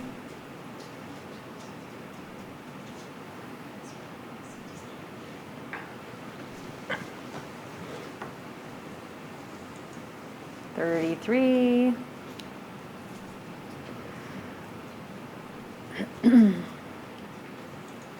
34.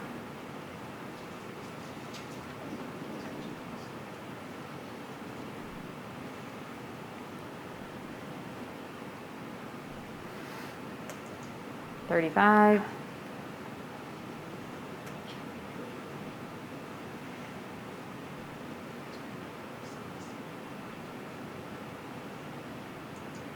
36.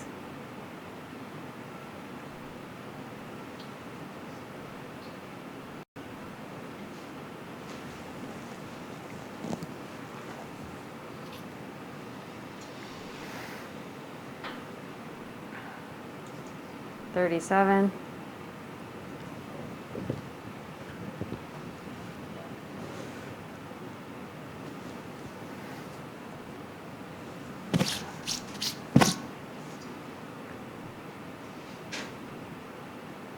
'Everyone done?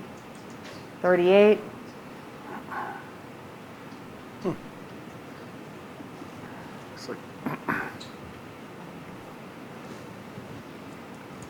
Sorry, 39.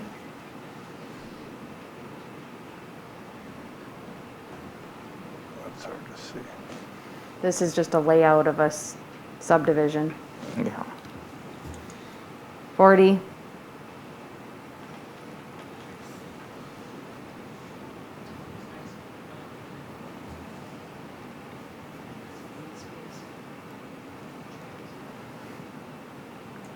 41.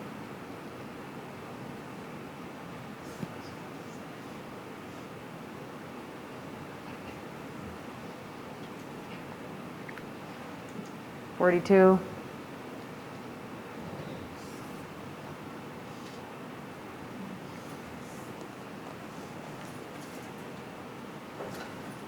43.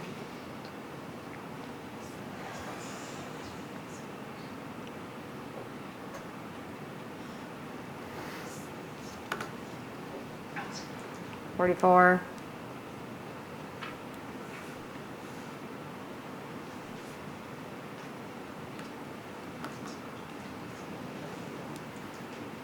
'Did you guys all get that? 45.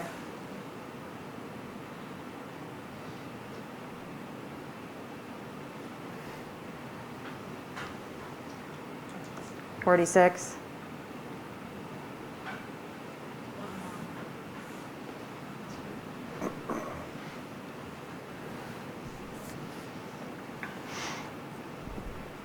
47.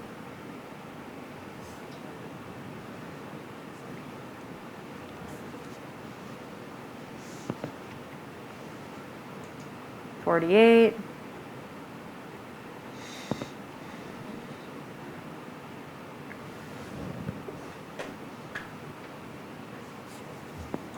49.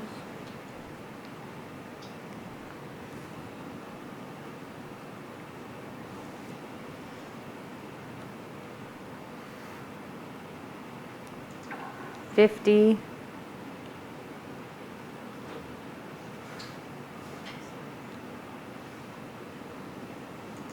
51.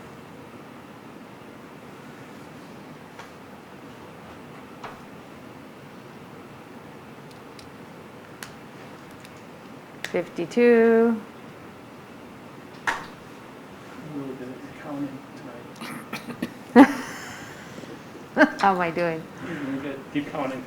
Hasn't missed a number. Keep going. 53. Well, I think I'm getting it late so I can see their responses, but it's delayed. Like a machine. But I'm afraid to move forward in case it's not getting captured. 54.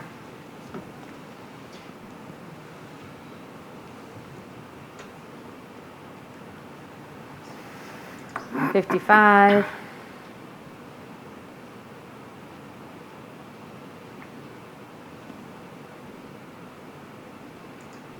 56. We're getting there.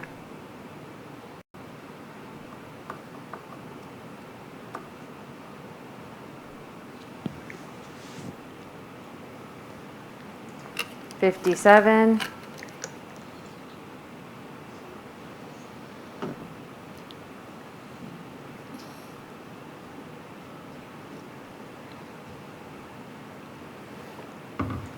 58.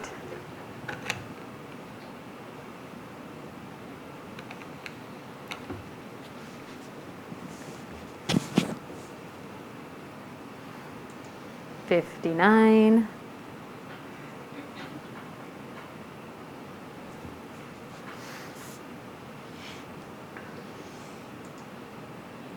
$60.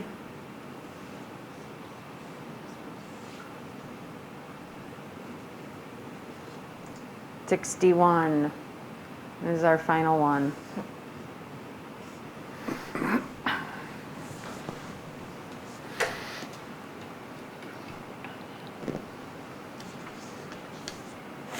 Okay, everybody done? Very good, thank you. So we'll share those results at our next meeting. It'll be interesting to see if we're all, how much we're all on the same page, or not. Yes, sir. I guess I had a problem with the first category of business/office.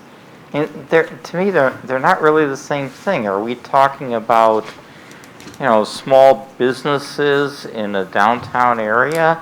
Are we talking about offices that people go to work? I mean, I'd rather have one large office building off on the perimeter than have 10 strip mall office openings. But office versus business, I just had a problem. I thought that they probably should have been separated between what we generally think of as offices that people go to work in or used to, and businesses that have walk-in traffic. Yeah, I mean, what we did, we lumped them in. It's really commercial, more just solely commercial versus industrial versus mixed use. And the idea being getting an overall idea of your aesthetics and how much bulk is acceptable and reasonable. But we understand that some uses are appropriate downtown. Some uses are more appropriate for like the 83-94 corridor, and that would be like a next level conversation. Okay. So, but we understand it can be challenging. Okay. Okay, so I don't know we'll move on to our next step. We do only have 40 minutes. I think we're just going to do the ground rules at the next meeting because that's when we'll start to get into our conversation. If you need to go to the bathroom or take a break, you can do it during this exercise because this is going to be more interactive. What we're going to ask you to do, Darren's got stickers, and on your spots, you all should have some forms with a bunch of lines and then a box on the left. Do you guys have several sheets of paper? Or box. Nope. Yeah. Like this? Okay, we have a bunch of, between all of us, there's several sheets. So if you go crazy and you just don't have enough, you have so much to say you run out of sheets, just let me know. I'll steal from other people. So Darren's going to give you numbered stickers. You need to write the sticker number in the box. And then what you're going to do is go over to these maps. There's 5 maps that focus in on different areas. You're going to have to study them for a minute on where they are in the city.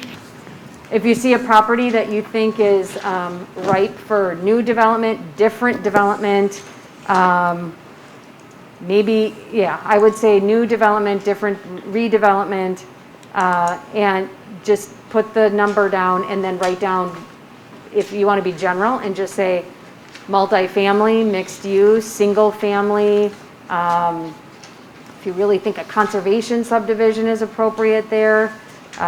What did I say? Commercial, industrial.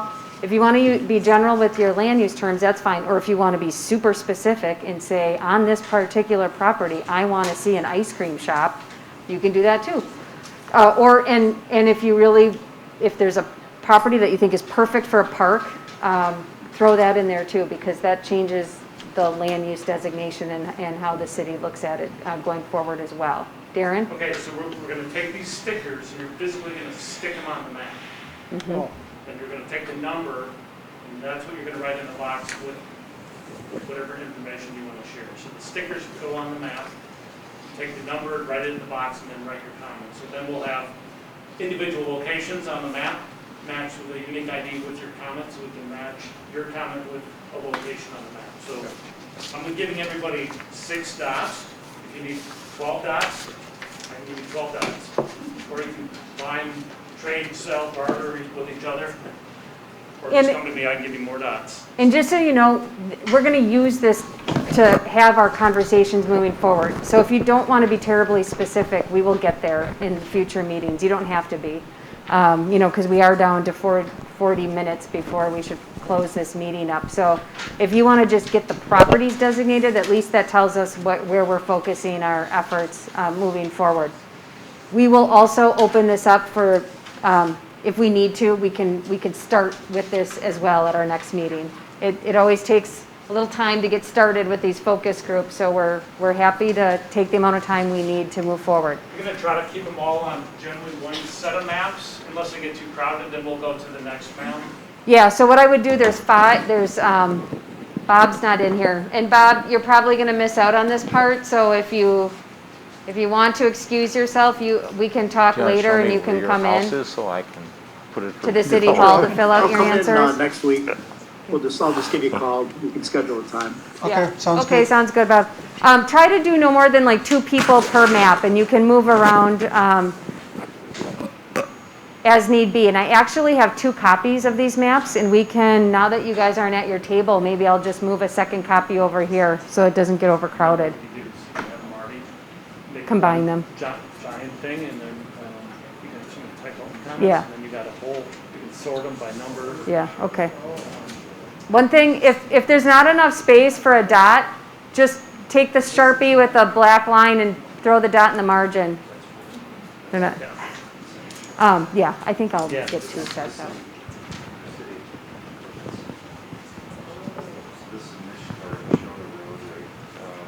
If there's not room, just stick them, make a Sharpie line and put them in the margin, the stickers. If there's, no, do it if there's not room. Some of them might not have room. Done this spot. And if you guys double up, triple up, Times, so you give somebody 8 dots. just because somebody else has a sticker, if you want to know, if you want to say what you want the property to be used for, add another sticker. Okay? Are we making sense? I feel like obligated to. Knowing where you are, I know. Okay, so I tried. This is the northwest quadrant of the lake. Oh, this is the lake.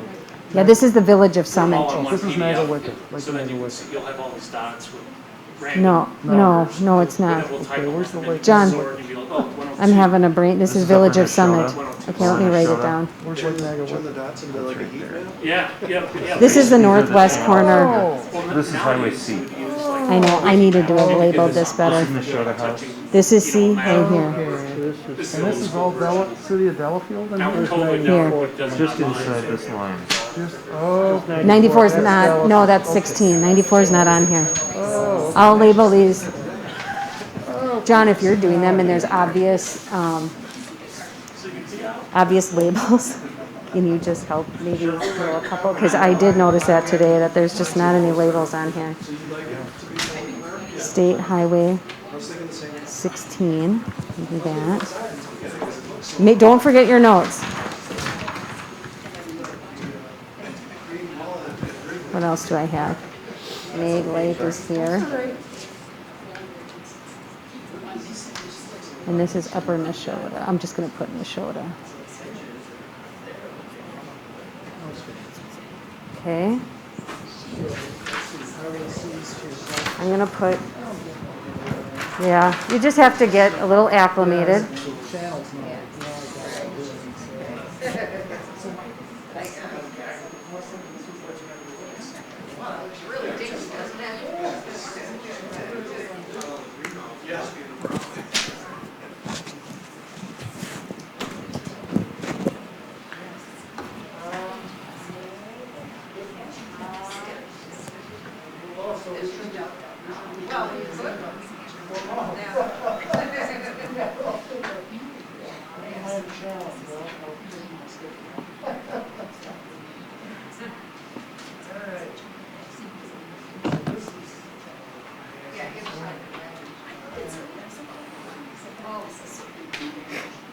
the red boundaries are the municipal boundaries for Delafield, okay? Very funny.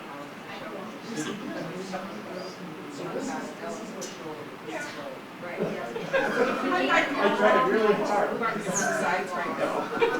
Yeah, I'm not looking at it.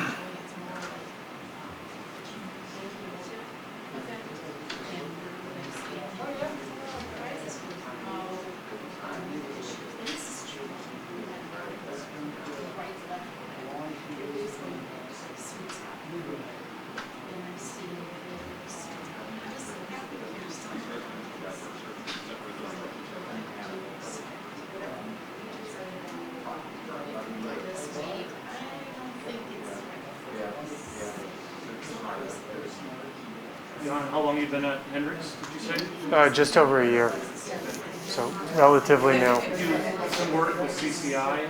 Just on a call today with Mark Harwood from CCI. I don't know if you know any of those guys. Yeah, I mean, we work with them quite a bit. I haven't done a lot of projects with them. I don't know if he's on Delafield or Lloyd. I know like I think he's Brad up here. Austin and, Heather Dodson and we did a allied games down in Lloyd. Oh, yeah. Doing some wetland permitting for Carrie Foods. Is it like this? Yeah. Some of that development down in Beloit is flat out impressive.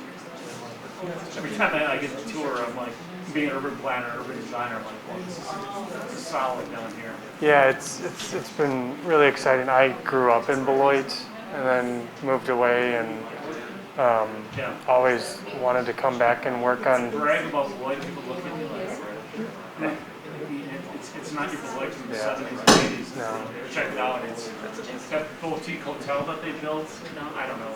There's a couple of boutiques. Yeah, Ironworks Hotel and then Goodwin Hotel. What was the other one? Goodwin? Yeah. Yeah. Is it like the vinyl phonograph record player? Yep. Yeah. Yeah, some really exciting stuff going on down there. So now we have the baseball stadium going up and some apartment lofts. So it's exciting.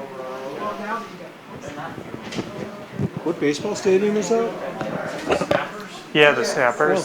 So Is that a new stadium for them? Yeah, they're moving up from single A low to single A high with the Florida Marlins. So a new ownership group came in and we're building a $30 million stadium downtown. That's right on the river and a lot more convenient for activating the downtown. So it'll be really exciting to see how that drives people downtown more than the old park that wasn't really a professional baseball park. Yeah. It's informal. Yeah, I turned my thing off just because now we're Yeah. kind of hard to. Jonathan, that used to be a Brewers organization, used to be, right? Beloit? Yeah, they went back and forth between Brewers, Twins, Athletics, and now the Marlins. So it's switched quite a bit over the last 20 years, I would say. How's that work? It's just up for negotiation every few years, or?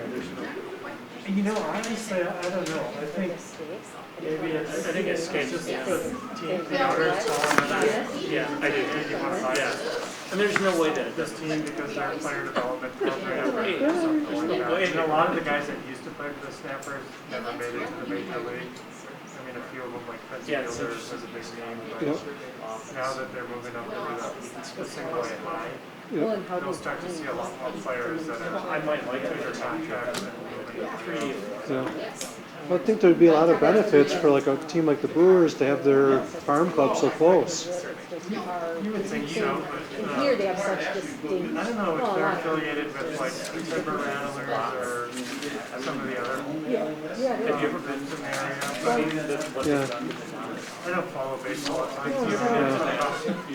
And from a fan's perspective, it'd be neat to be able to go watch the prospects that might come to your team soon.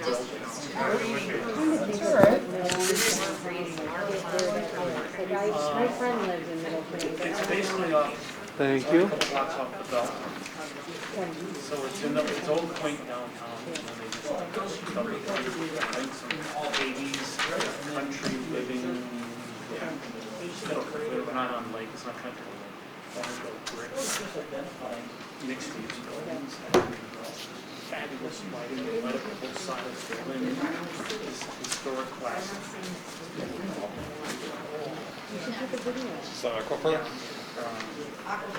What's your science lesson for today? It's hard because there's so much Quiz in that the could be. morning, lot of discussion. Oh, wait, yeah, Steve,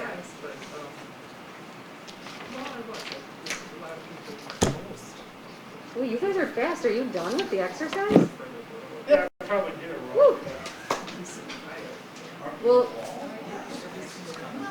this will be an ongoing thing anyway. It's just it's a good starting point to help us know where we can focus our efforts. Okay. It's all these are little shops. Is that all new? Yeah. It's all street parking. There's no ramps. There's no.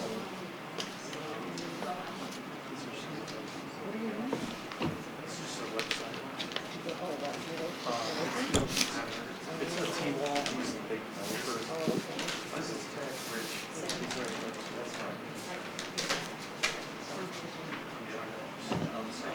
Are you They created their downtown plaza because they didn't have one. Yeah. Exactly what submit these to you guys. Was it? I can't hear. Sorry, I'm hard of hearing. Do you want our reports?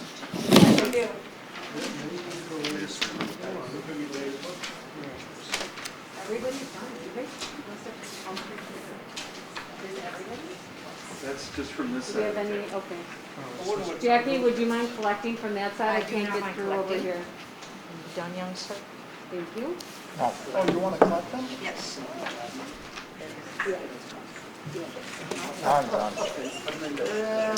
Oh, thank you. Oh, you got to put your little name on it. They want to make sure. 102. I don't know. I put mine on. Do they want it on or I not? don't think it Yes. It doesn't matter. It doesn't Freedom of Yeah. Yeah, this is draft, so they're still pending approval by the council's got to adopt them. Yeah. But they're up to date as of 2020. So it's pretty all, you were saying they're waiting for. So we need to get copies of this, you should print them out first. Oh, here, I got it. Oh, everybody has to put their microphones back on, please. If they're not on.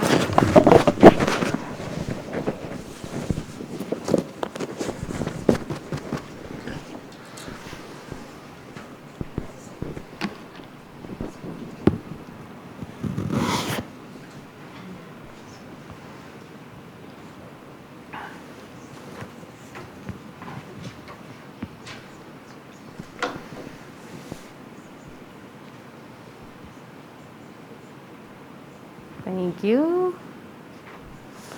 Okay, next order of business is to select a chairperson. So, does anyone want to nominate themselves or nominate someone else to be the chairperson? So a couple things being the chairperson, and Tom, if you have anything to add, please do, or Darren. You do have to be able to manage you're going to manage the meeting. I will help keep the agenda moving along within a certain time frame. I will help facilitate the meetings for sure, but you would be responsible for managing the conversation, keeping the conversation moving, and sometimes you do have to pound your fist down a little bit. So you got to be comfortable with that if you want to participate as the chairperson. I don't know, Tom, do you have anything else to add? I think that covers it. So other than that, I mean, we'll talk about when and how often we vote on things, but as a group. So does anybody want to volunteer to be the chairperson of this committee? Focus group, I should say. Anyone? Going once. It's a big no. Going twice. Going 3 times. Are we going to have to appoint somebody? It's like the airlines, you gotta up the offer maybe. I know. You get a free round trip ticket Right. somewhere. Let's see here. No, I honestly, I will help facilitate the meeting and help keep things moving along. So it's really calling the meeting to order, doing the roll call, and then, going to the next agenda items really is all it is. Mr. Seatman! And you've done it. I mean, you've chaired the Plan Commission and I'm sure other things, yeah, so. And now we have to make up, so I apologize, I'm not used to managing these formal meetings. Somebody should make a motion to nominate Mr. Seatman. Yeah. I'll second. All those in favor? Aye. Anyone opposed? Anyone? Get it out there now. Motion passes unanimously, so. There was one negative vote. From himself? Yes. He nominated himself, so. Congratulations, Mr. Seatman. You've been honored with the role as chairman. Thank you. We appreciate your willingness to take on that position. I took the bait that you said it was going to be really easy, so. It'll be easy. It's just moving along the agenda, that's all, really. Then, let's see, it's 9:10 right now. We can talk about, let's talk about just what we kind of have set up for the next meeting, and then we can talk about the expectations and rules of participation when we start at the next meeting. So just think about that. I mean, really, it's nothing a big deal. A couple things I just thought of is everyone's opinion matters and everyone should be heard, but it's really important to keep conversation moving in order to be productive. So that's where Mr. Seatman's going to come in, or maybe I will, and keep things moving along. But it looks like, it seems like we have a really well-engaged group who has a pretty good grasp on what we're trying to accomplish. So that's really good. As far as next meeting, what I'm going to do is, for us, this is just a huge collection time. We need to collect all the survey responses from the community survey, which there's very little time. So I'm going to warn you right now. You probably are not going to get that information. I mean, the deadline is the 7th, and our next meeting is May 11th. So that's Friday to Tuesday. I mean, that's really short time. I'm just wondering. We do need that information. So we'll make that work, but you might get it at the day of the meeting, quite frankly. We'll see how we can pull that off.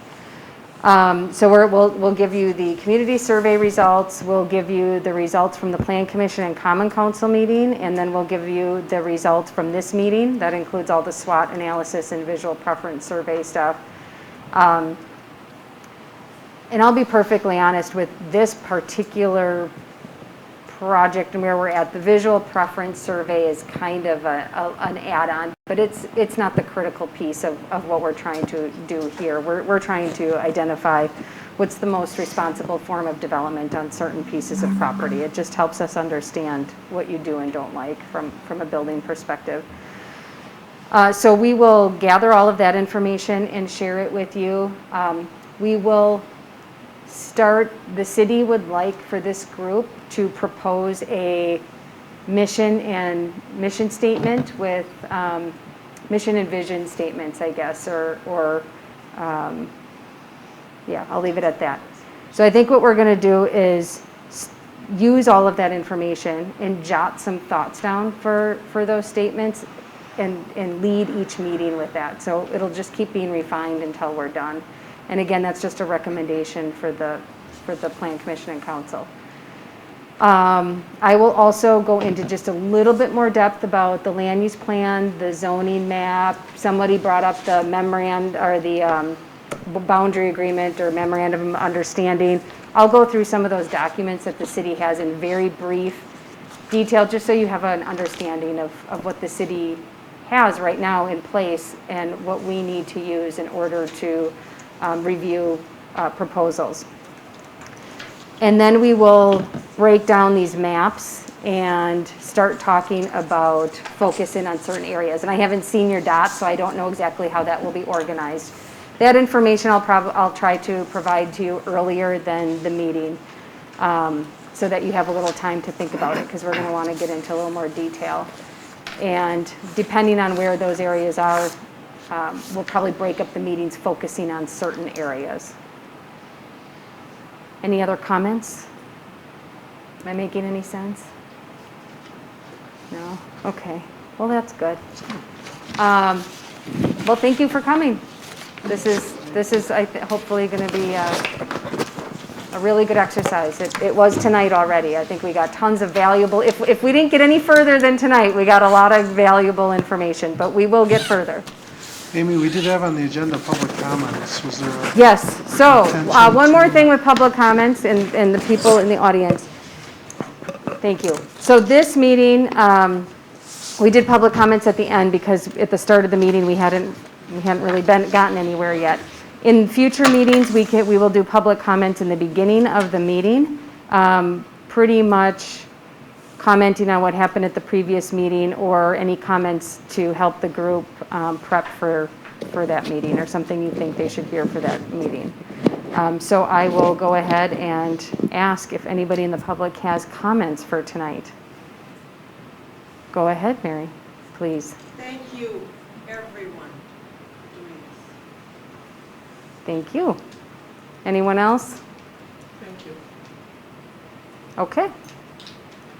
Well, that was short, but we'll Shortest public comments ever. Particularly by those two. We don't have the rules in place yet with the time limits. Okay, so we will adjourn this meeting. We should make a motion to adjourn. Don't all stand up yet. So this is where Mr. Seaman's going to be so much better at this than I am. Does anyone want to make a motion to adjourn? You can just say, seeing no more business. Motion to adjourn. You don't have to. Okay, seeing no more business. For a second. Okay, everybody approves adjournment. Thank you. Thank you. Thank you, everybody. Thank you, Bob. No problem.